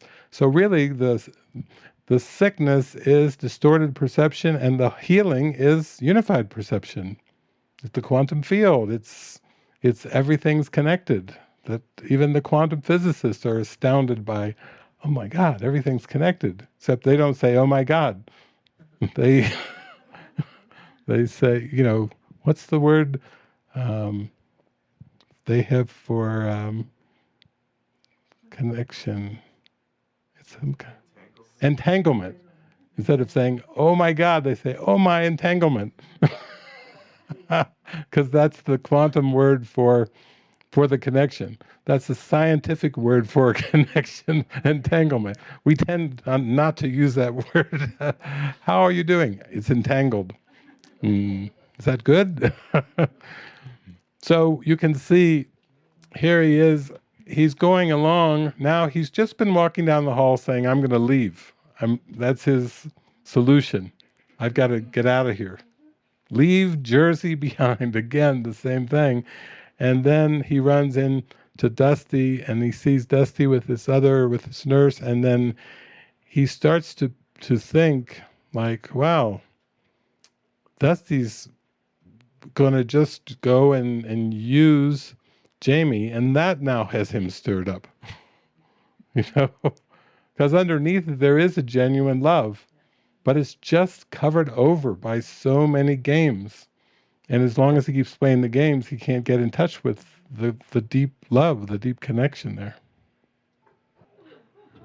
Seek not outside yourself, for it will fail, and you will weep each time an idol falls. It's pretty dramatic here, it's pretty dramatic. It's like he has to choose another purpose. He has. Paulina's really laughing now. She's almost dying. He's in a comfortable chair in the front. This is only the first night. He's got his stocking feet. Both of us. We're ready. We're in this. We're in for the game. We're in for the healing. Yeah. I've got my Fila socks on, which actually, what is that in Icelandic? Stinky. Okay, see? It's all an interpretation. I think they're cool socks. And she's like, oh, so you got your stinky socks on again. Okay, I don't know Icelandic, but you've got to be able to roll with it. But you can see with him, he's just showing us over and over and over if he's not going to show up authentically with transparency, it's just the same outcome. But in one sense, this is what makes it a good teaching movie, because the ego tries to cover it over and try to make everything fine. How are you doing? It's fine. How are you? I'm fine. Fine, fine, fine. Fine is kind of a word, it's a coverall. It's a cover word. But that's not transparent. And so they're getting a little bit closer, but you can see there's a lot of rage under there. There's a lot of rage, and it's just coming out left and right. And yet, there's the guy, the bouncer has now bounced him out with his little carry-on into the snow. And we've seen it, he's been tossed and heaved and thrown in so many ways, but this is the point of having to come to that honest communication. Forgiveness.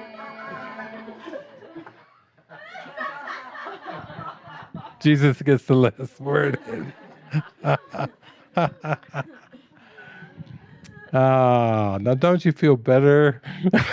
A little more clearer after that, it's taking what was hazy and it's just starting to make it clearer and clearer that, we have a purpose here.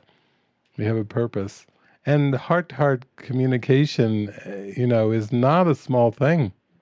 It's not. We could see from this movie, you see enough of the contrast, and you see enough of the consequences of the contrast, and then you start to say, yeah, I would rather be tuned in and just be open and open my heart up so that the Spirit can use me during the day, so I can just be led and I can start to feel the naturalness. You could see when he had his moments of calm, you could just see it all over his face, but then you could also see he was very witnessing of how crazy it is to pursue something else. So, wow, how's that for an opening opening night?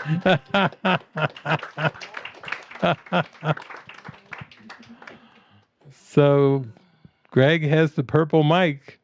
Here we go. We're wide open. Greg can pass it around if anybody has anything. If you had any insights, or you saw something, or brought something up, or triggered something, anything at all. That's what this is for. Yeah, when he was singing that song, I remember when I was 18, I had a crush with a teacher. I was so in love. And I was so disappointed when I realized people were laughing at me. It was all in my mind. He was always very respectful, but so it was, for me, it was very painful to remember high school and thoroughly erase names and faces try to push it back. So going through the movie, I started wishing I want to forgive everybody, that I want them to start coming out and I'll thank them. Mm. Yeah, it was a part of my life that I was chubby. I gained weight in those years. Excuse me. And all I wanted to do was lose weight. And I did eventually after my divorce. So I lost weight and I got the perfect body that I thought was the perfect body. But I was unhappy. Yeah. But yeah. So that's another story, but that was a great insight for me to see myself in him. Mm-hmm. So innocent at that age. Yeah. Well, at any age, but I could see myself being so innocent and so sweet. Yeah. Yeah, that's beautiful. It's like the remembrance that everybody's doing the best that they can based on what they believe. I had a counseling call today with a friend of mine who, she's from Colombia, but she always wanted the perfect body, and she works so hard to get the perfect body. And then she's like, and then, oh, I'm working for my family, but I really want to have a job on my own. So she got a job outside of her family. And then she was coming to Mexico one time, and she said, there's this guy, and we kind of love each other and everything, but he's concerned that I would even leave Colombia to come to Mexico to retreat. So he wants to interview you to make sure it's safe to come to. So I did an interview with the boyfriend, and he finally was like, "Yeah, you're good. I'm safe. I'm good. She can come." So she came. She was very helpful, very useful. And she went back. She said, "Oh, we're engaged, and we're gonna get married. We'd like you to come to the wedding, and da da da da." And then the baby. So now the baby. But the call today was the fear underneath is still there. Now, with everything falling in, just click, click, click, click, everything falling in. And she even talks to another friend of mine from Peru, Elisa, and Elisa saying, "You've got everything that I want, and you're fearful. That's all that I want. That's all I believe I could be so happy if I had your life, and you're telling me you're afraid." So it was the same kind of thing with the Marilyn Monroe, with this movie. You know, it's kind of taking off the allure, the glamour of the things that the ego presents, and says, when you achieve this, when you accomplish this, when you reach this point, then you'll be happy. Almost like you just have to tick off all the boxes and then you'll be there. But Jesus says, he says, there's one thing you may have noticed about every goal that the ego has given you. Once you have achieved it, it has not satisfied you. And so you're forced to search for more goals. And that's what fuels the karmic wheel, or this belief in linear time, like a hamster wheel, when the mind just keeps chasing and chasing and chasing. And when it's chasing, it just is avoiding its divine calling.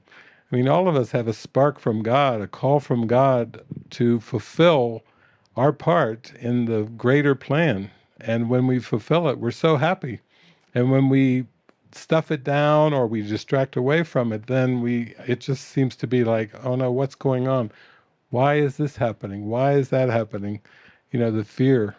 But it was good. We ended up had a great call and lots of laughter, and just in the joy of connecting in the moment, it everything comes around like such love, such gratitude. It starts to everything starts to dissolve. So beautiful. It's good that this movie kind of brought up a few things for you to release there from those earlier years, from high school. Yeah, beautiful. Yeah, I think Santa, did you? Yeah, thanks. What came up for me, I really relate to the awkwardness, and it's something that I experienced in school when I was young also. I felt really awkward. I didn't have a lot of friends, and at one point I got invited to hang out with some of the cool kids, because there's this guy that I really liked that was part of that group, and he invited me to hang out, and I just didn't know how to relax and be myself. And I remember him telling me, he's like, "You're trying too hard." And that didn't work, so I didn't hang out with them again. And it's a theme that plays out today too in my life. And I experience it sometimes when I'm connecting with someone and I look into their eyes and there's just this intensity for me. Like there's so much, like you say, this desire for connection. Like you want to connect and share love, and it feels so intense that I am uncomfortable. Like there's an awkwardness to it. And what I realized through this movie, I didn't know this before, but what's underneath this unconscious belief that I'm unworthy in some way, I hadn't made that connection. I thought it was just that I wanted love, and it was just so intense, and like that I was afraid of the love, but I didn't realize the belief underneath was a belief in unworthiness. Yeah. And that's playing out in my life in another way too. My relationship. So then I'm asking myself, where does the unworthiness come from? Like, why do I have this belief in unworthiness? And I'm still thinking about it, but it has to, of course, it has to do with feeling like I'm a separate self, like a small self that somehow I have to make things happen, right? I have to rely on my own strength, right? To be something more than what I am, which is enough, like just being me. I haven't like unwound that or unraveled that, but I see it. So thank you. That's beautiful. Yeah. Yeah, it's this self-concept. The Latin word persona is mask. So you might say that's what the personality self is. It's a mask, and it's pretty shaky because it's a mask that's covering over the unworthiness. So it's like the image that is presented to the world, and there's so much work that goes on to that image to improve it. And we have self-help books, and we have self-improvement courses and classes, and it all seems to be part of helpfulness. But then you really get to a part of A Course in Miracles where Jesus says, your worth is established by God. Nothing you think or do or say or make can establish your worth. Your worth is established by God. So that's pretty deep, because then you start to get underneath the whole self-improvement movement, which seems tied into health. But what Jesus is teaching us in the Course is that God created you perfect, and you remain as God created you.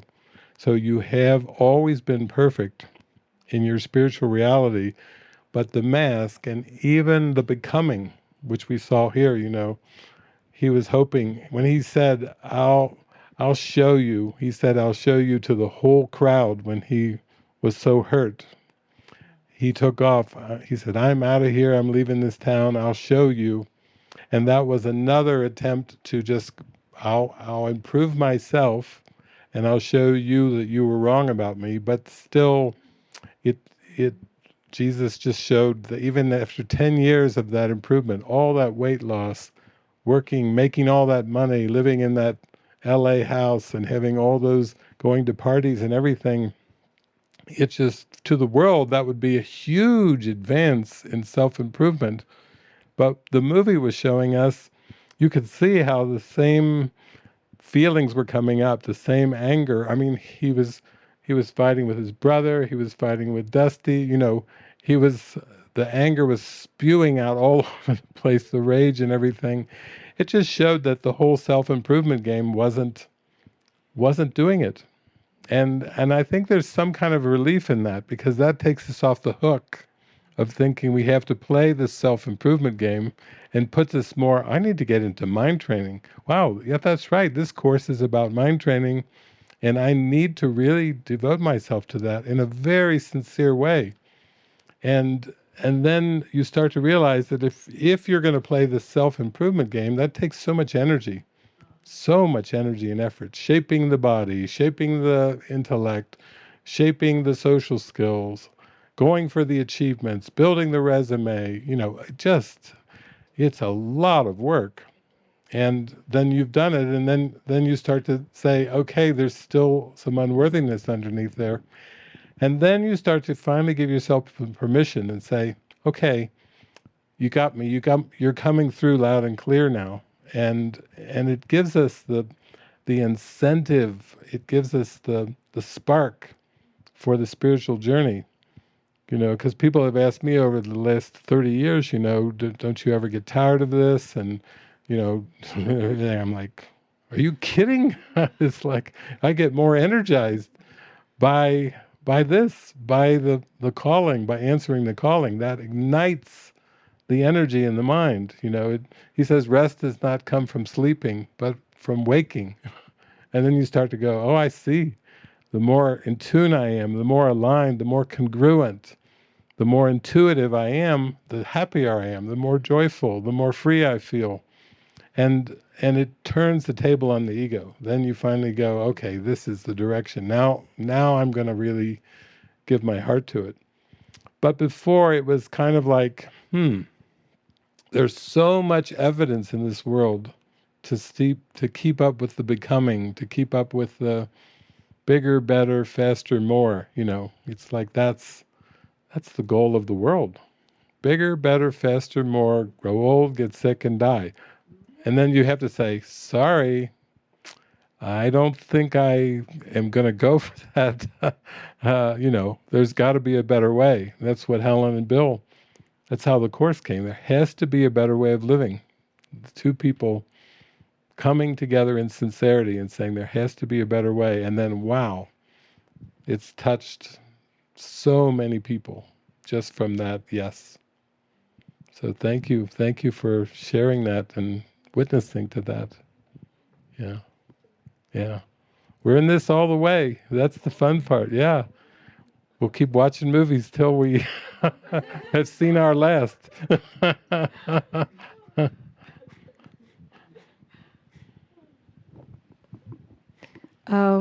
This movie reminded me of a very painful period of my life. I cannot speak without crying. It's so annoying. I got my period when I was really young. And my body developed, and I had these big breasts. And I didn't want to do physical education of anything because everybody was looking at me. All the guys in my class and everything.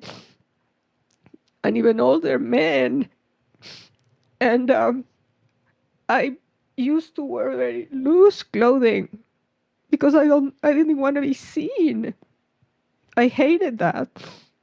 At the same time, I was always at church. I was a member of the choir. I was a member of the Daughters of the Virgin Mary. And then I had a boyfriend, and he wanted to have sex, and we were boyfriend and girlfriend for many years. And I couldn't do that. It's like, I want to be a nun at that time. I am not going to be having sex. I just wanted to have a boyfriend. And the day of the prom, he didn't speak to me. And he didn't speak to me ever again because I didn't want to have sex with him. And we would be in university with everybody from the class, and he would be there, and he never looked at me again. Ever. And I felt so worthless.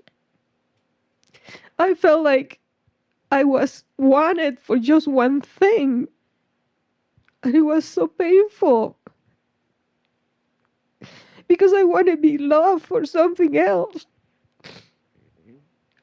And later I learned that I had been sexually abused when I was really, really young too. And it's been like this battle, wanting to be seen and not wanting to be seen. And when my husband met me, he said, I thought you had some type of defect in your body because I never could see your body. And I think that covering up is not just covering up my body, it's covering up my happiness, it's covering up everything because I do not want to be seen. And I could be fake and I would lie because I don't want to be seen because I don't know how people are going to treat me.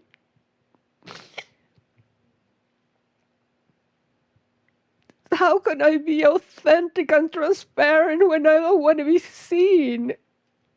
Yeah. And I want to be seen, and I want to be loved. And at that time I was in church and I thought that God loved me and Jesus loved me, and then it was like, no, you don't, because you have allowed all this to happen. How can I trust Jesus when this happened to me? And now that I am at this point, it's like, I want to believe, I want to trust, I wanted everything. And it's like, here I am. Here I am. I am 67 years old and I am still here. Not wanting to be seen. Unafraid to let people know who I am. Yeah. That's where I am. Yeah. Yeah. Well, it's like the body to the spirit is a symbol. It's an instrument that can be used as a learning device to help our mind come to healing and our mind come to wholeness and our mind to let go of this crazy belief system and this fragmented perception, very dark, very dark. And so, it's simple to start to think more of the body as a learning device that can be used by spirit, because Jesus is always saying that it's easy for the body to be over evaluated or under evaluated. You see, we're back to that positive negative thing I talked about. Yeah. And the ego doesn't care. It's almost like if it can get the mind to fall for the bait of over-evaluating the body, which we would call pride. Yeah. Pride, fame, false sense of personal power, false sense of personal success. Look at me, look what I did, look what I accomplished, I'm so great, I'm so good. And then the flip side is the unworthiness. I'm not worthy, I'm shameful, I feel guilty. You see, the ego is just hoping the mind will do that.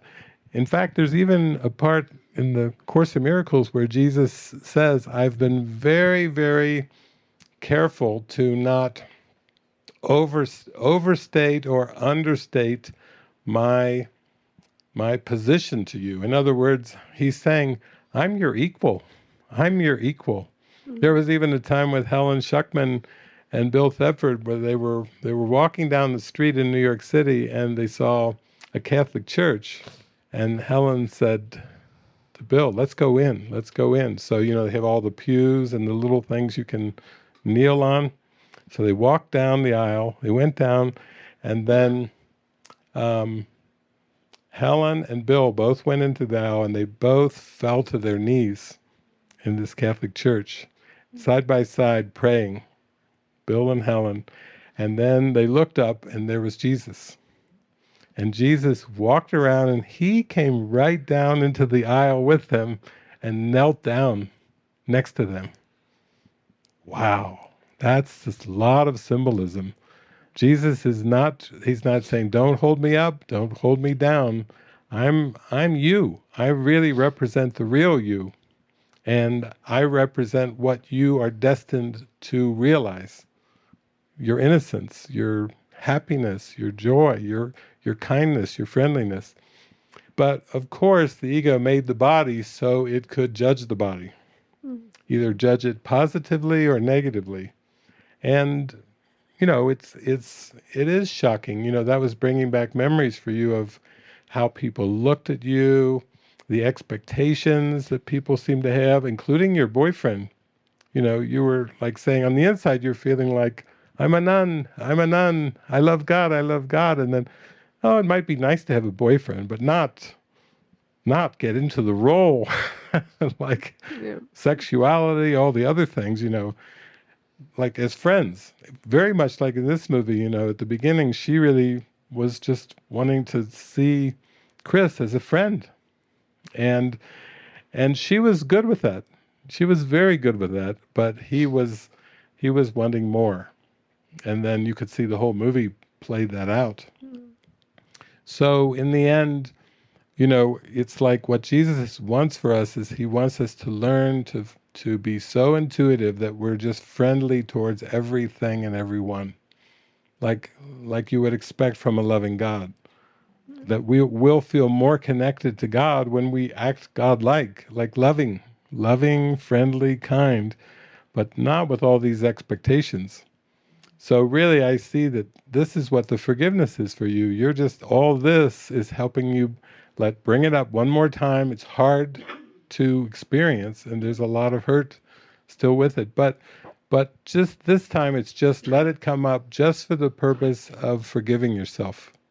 And just to remember, I didn't do anything wrong. I was just doing the best that I could based on what I felt and what I believed.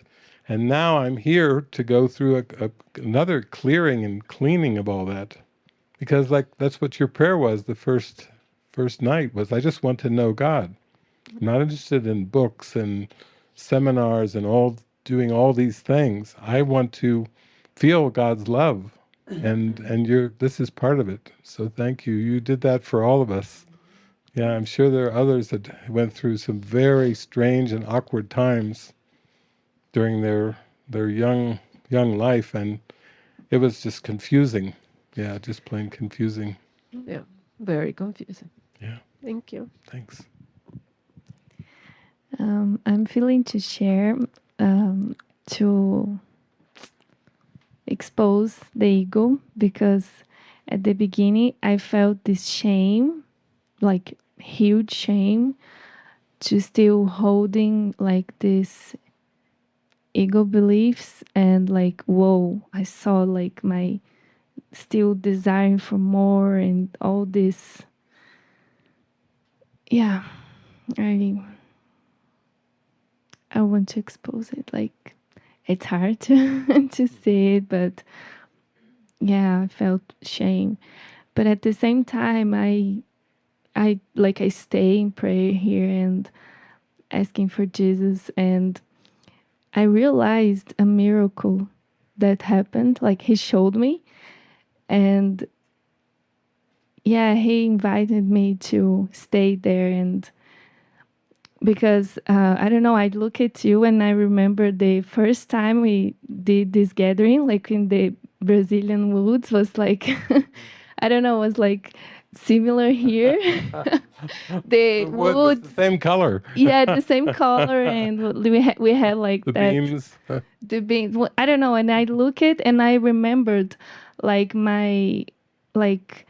my mind at that time, and I had like really hard time to understand you, because at that time my self-concept, like, Paulina doesn't speak English, Paulina doesn't, like, I understand like a little bit, but I had like this deep belief that I can't understand.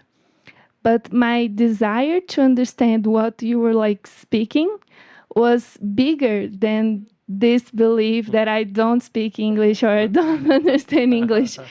And I didn't realize, like, I was sitting here and, like, I don't know, just showed me, whoa, you have this miracle. Like, I'm here. I think it's like the fourth time. And I remember, like, in my teenagers, like, I lived in US, I lived in France, like, searching to improve the English, and, and like, still the same. And now, like, this disappear, like, but these thoughts of unworthiness still here. Like, sometimes, like, this shame came when I thought, like, I'm not worthy to have like a heart conversation. Sometimes, like, I feel that we had like this beautiful afternoon, me and Zvava at the trailer, and I was like, and then I was like, was facing this, like, I'm not worthy of this, and then Jesus showed me it's just the same belief that you can't understand and speak English. And I don't know if I'm expressing right, but he showed me this, and okay, I want to stay with this, with this miracle, and this, like, the shame, like, disappear close to this miracle. And I still hear the ego here, like, oh, still have this belief. Sometimes you don't act like with a pure heart, and David can see it, and Svava can see it, because they are like, and you still have more, still have this self-concept, and it's wrong. But yeah, I want to stay in the miracle. So Beautiful. Beautiful. That's it. That's it. Ego will try to pick on anything. Even after, you could see after years, it will still come back and try to still pick to see, oh, can I get a charge? Can I get a rise? But yeah, we just keep the faith.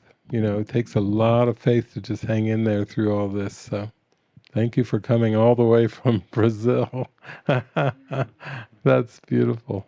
That's just such a gift for all of us. Yeah, thank you. Okay, I'd just like to share. It's nothing very emotional at the moment, but the hometown theme, going back to the hometown. Mm-hmm. And when you talk about that, I was like, oh yes, it's a big theme for me. And it has played out a few weeks ago. Just the awkwardness and being with your parents and going back to see them. And I won't go into the details about the circumstances, but I had to go to my hometown. And I could see how much of a symbol of the pain of being a teenager also, because this is where I grew up. And there has been a lot of healing. And it was only a few weeks ago. And I could see I can be free of, it is my dream. And the beliefs around the past and the grievances for the parents. And yeah, the hometown theme, going back to the hometown. And I even thought at one point that I had to go and live back there because I could feel, and I lived abroad for many years. And 16 years ago, I came back to France. I was already coming back home.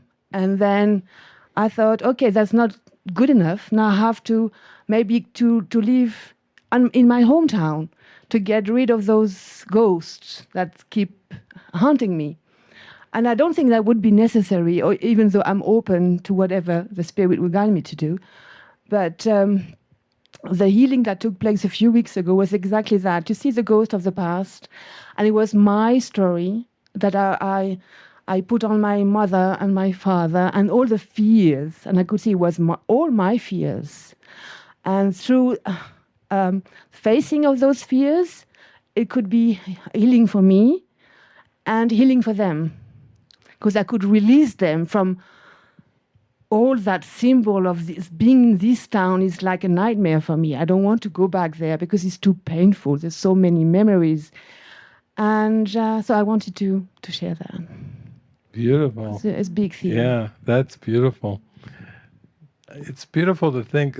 Jesus says in the introduction to the course, he says it's a required course, but then he says only the time you take it is voluntary. And free will does not mean that you can establish the curriculum. Okay, so the curriculum's already been pre-established. It's forgiveness. That's the game now. Regardless of what the past was, the curriculum is established. And that's in the introduction. And then when you go through to the back of the book, and you get all the way back to the Manual for Teachers, he says you cannot even decide the form of the curriculum. That goes against human consciousness. Well, if I'm going to choose to go this path or that, I'm going to do yoga, I'm going to do Buddhism, Hinduism, Course in Miracles. No, Jesus says, no, actually, even the curriculum is prearranged. You only can decide what you want to take at a given time. So you see how deep that goes, where you just have to put yourself in that place of, all right, got me, I'm going to heal. I'll do whatever it takes. You lead the way, you point the way. I mean, when I was raised in Christianity, I spent a lot of years in this church in Norwood, Ohio. It's called Zion's, like in the Matrix movie, when the war is over, the party begins in Zion. And I spent all these years in Zion's church, United Church of Christ, and this, but I had a bit of an aversion to it. Like, I'm going to get out of here. Like him getting out, I'm getting out of this town, I'm getting out of this church. And then as I would go around and travel, and I'd go to bookstores and backyards, occasionally get invited to a church, but I remember there was one stretch where it was like church, church, church, and then this one thing was a spin-off of a unity church, And I arrived just at the time I was supposed to speak, so I opened the doors of the church. The whole congregation was in there. I kind of walk up, and the minister's like, "Oh, David, you're here. Oh, David's going to talk." And I was walking up to the pulpit. See, even the pulpit meant something to me. Like, I'm never going to be by a pulpit. I hate the pulpits. I'm not going to speak from a pulpit and this and this. And I'm being like walked up there, and I'm like, "Okay, Jesus, what are we going to do?" And I had nothing planned. I just walked up, and I kind of put my hands down on the pulpit, took a deep breath, and then whew, the whole thing came out. And the night before, I had been at a church where the whole talk that came out through me was very, very, very metaphysical. It was very metaphysical ideas. And then I walked up this time, I put my hands on the pulpit, and out of my mouth for an hour and a half just came parables. It wasn't metaphysical at all. It was just one parable after another. And in both cases, the other church, the people ate it up. They were drinking up the metaphysical talk. And in this church, they were drinking up the parable talk. And I thought, this is not under my control. I'm just showing up.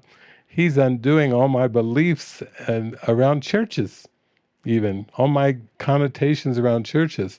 But that's how the healing occurs. Like you going back, you felt I had to go back there. I had to go back to my hometown, and you knew there would be healing. And it's that willingness to just step forward with the guidance. And that's one of the themes that you all wrote down. That was one of them, was trust and guidance. And that's how it happens. But you can see there's no personal control over that. It's undoing the personal. It's not, I will wake up. I will forgive. I will plan my curriculum out and tell Jesus, here's what I'm going to do. It goes the other way. And we get more comfortable with that. It gets less, there's less the need to be in charge or control. We're done through.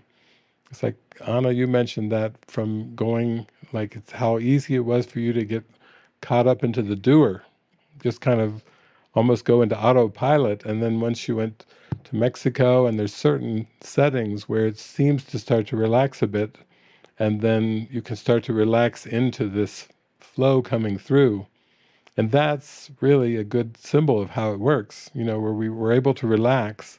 We feel more connected, we feel like we're merging, but we don't have to rely on our past learning to tell us how it has to go. And in the past, that's what we did. We relied on our past learning. Oh, I need to do this, this, this. Okay, I've done that now. What's next? Okay, I need to do this.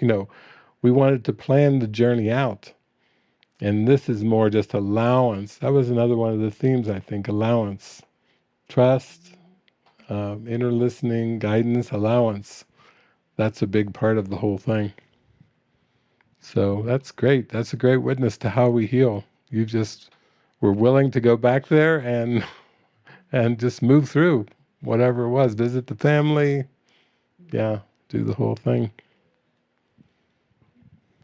Beautiful. Um, um,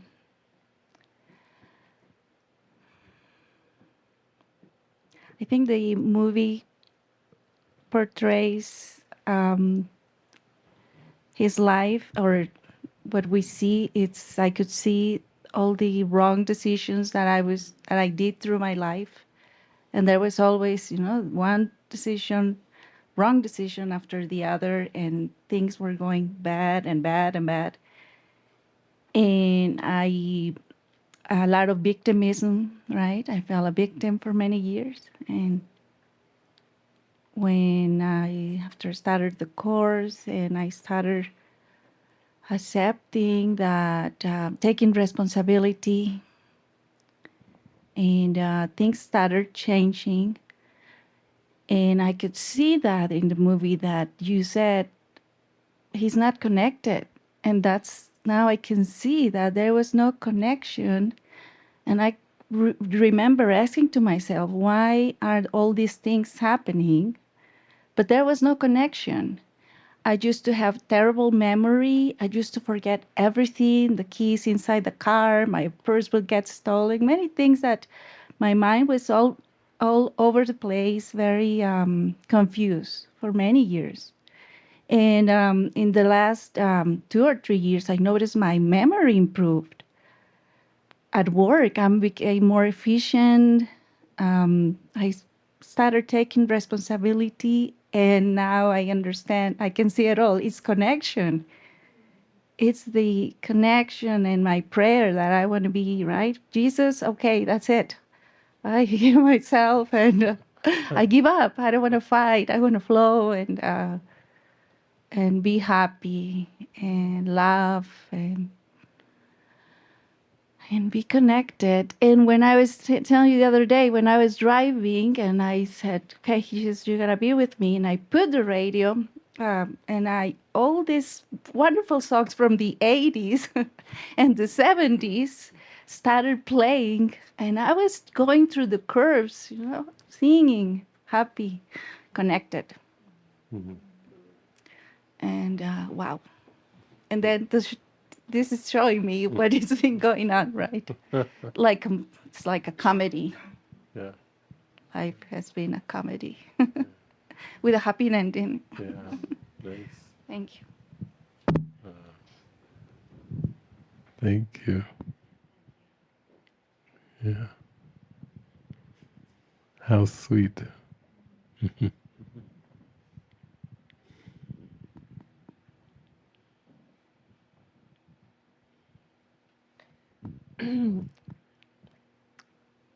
I've been trying to hide my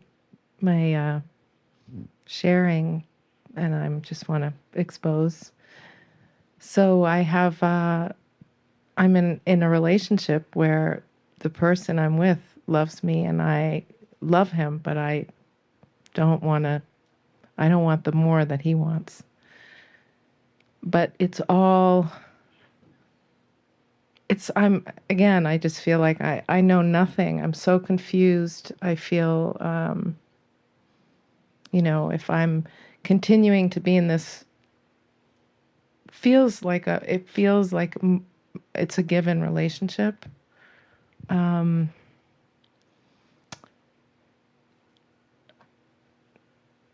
I feel like I have to contextualize it just a bit by saying that we met on Zoom. It was like an online thing, and these good friends were pushing me to get out there and get over the last one, which was a 5-year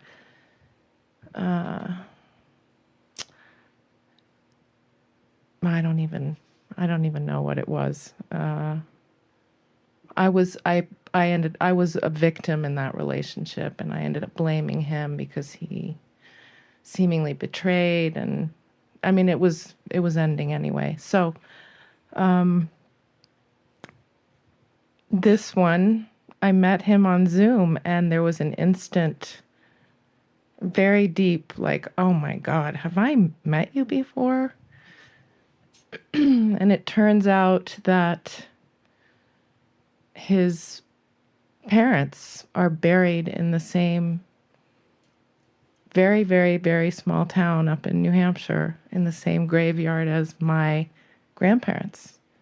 And that we've been in the same seeming space, possibly walked by each other type of thing.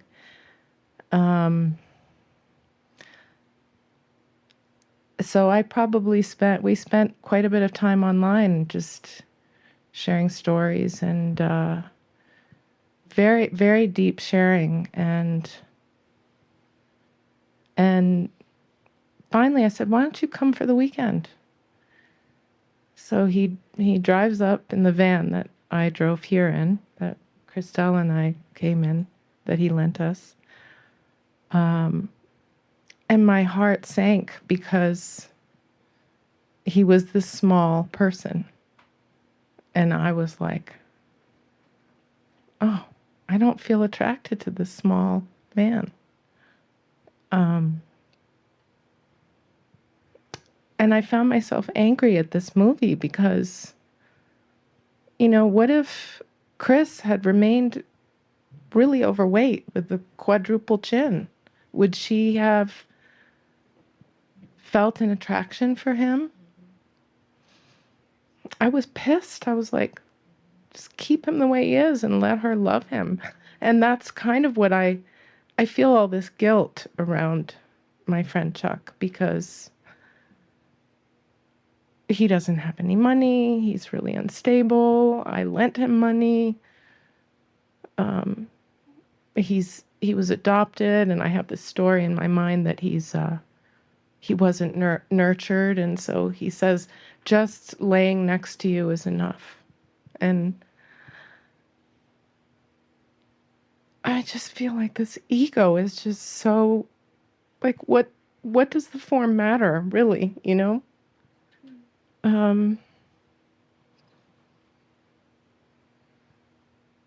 I mean, he would do anything for me, really. So I've come here with this big question in my mind around him, and I'm like, this is the movie David's given me? Oh my God. Like, okay, obviously. You're in the friend zone.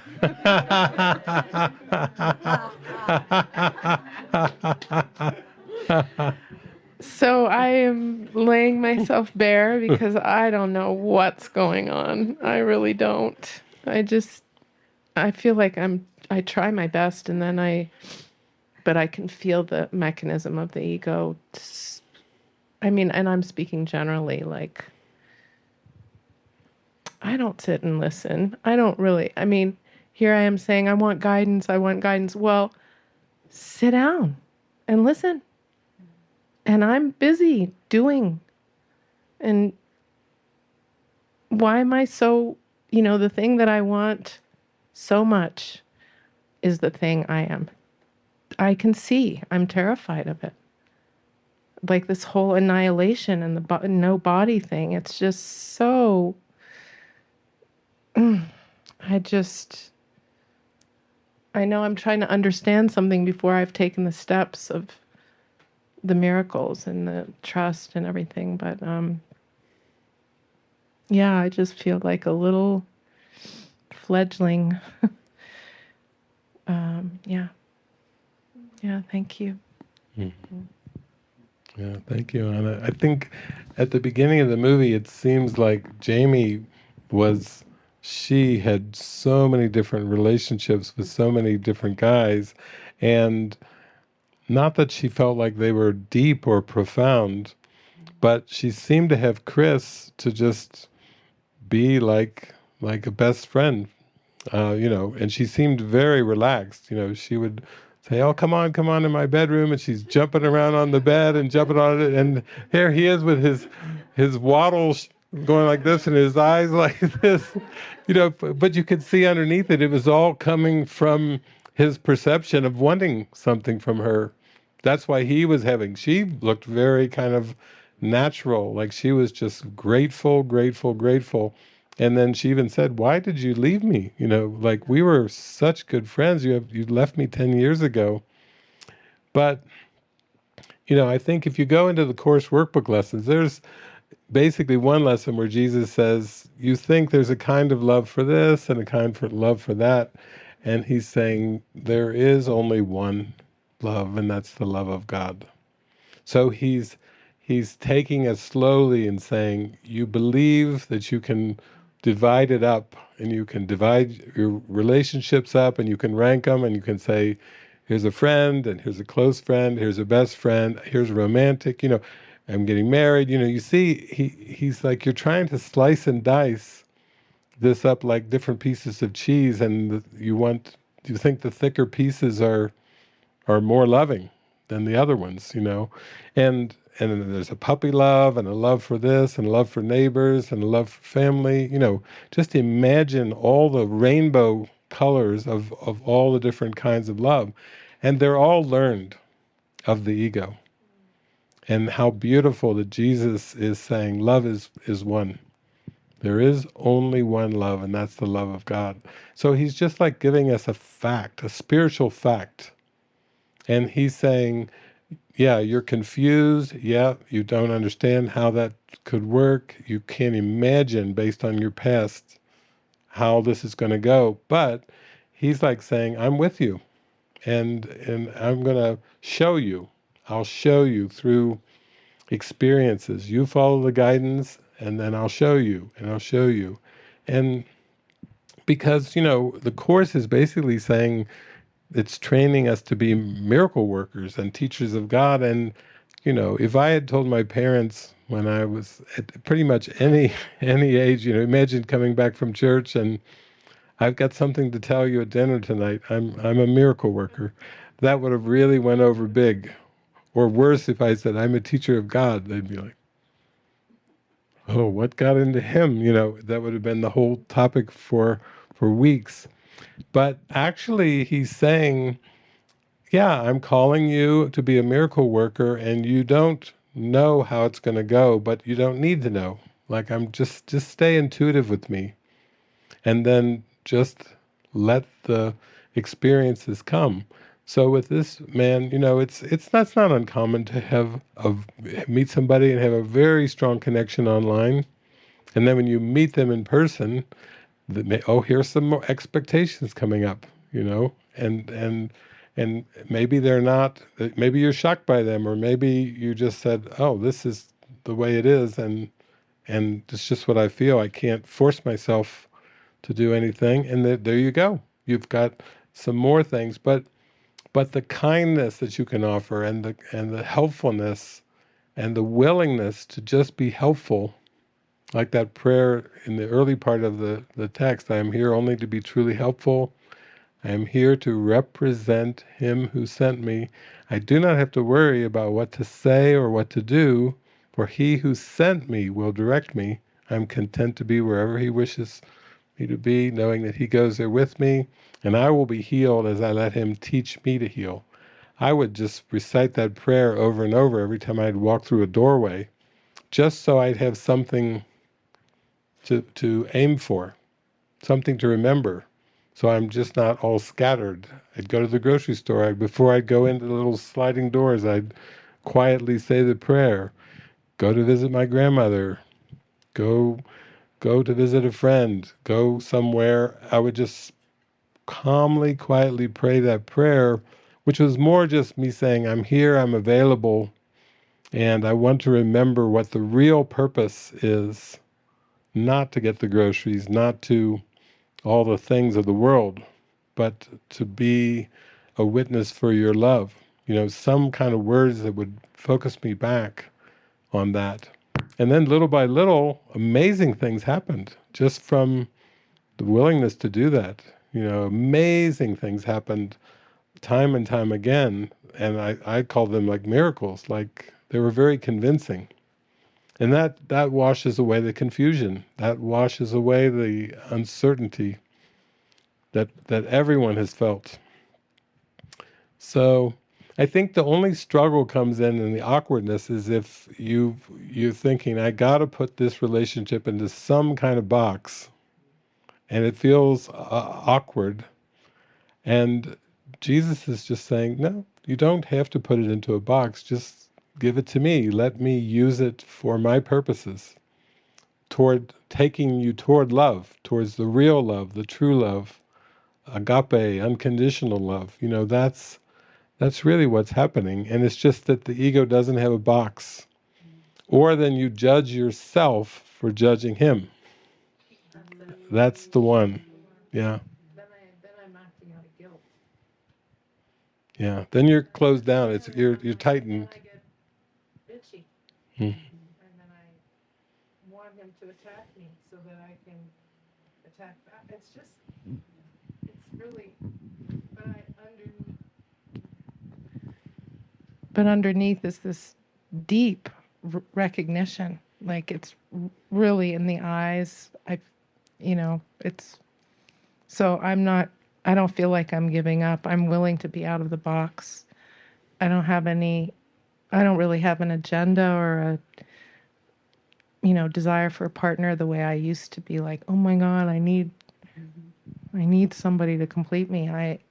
That's shifted pretty radically from being in it, just in the past, I would say 6 months. I'm also, going through menopause and hot flashes and all that stuff.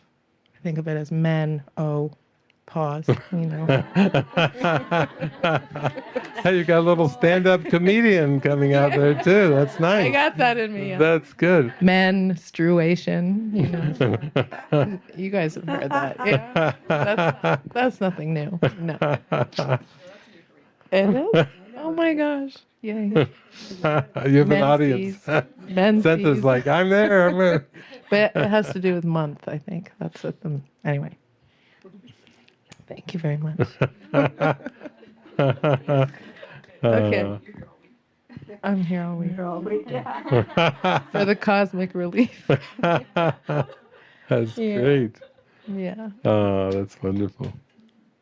Thank you.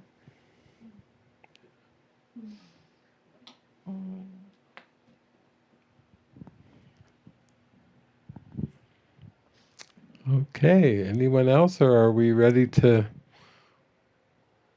call it a night for the fresh start tomorrow? We always have a pretty early start here.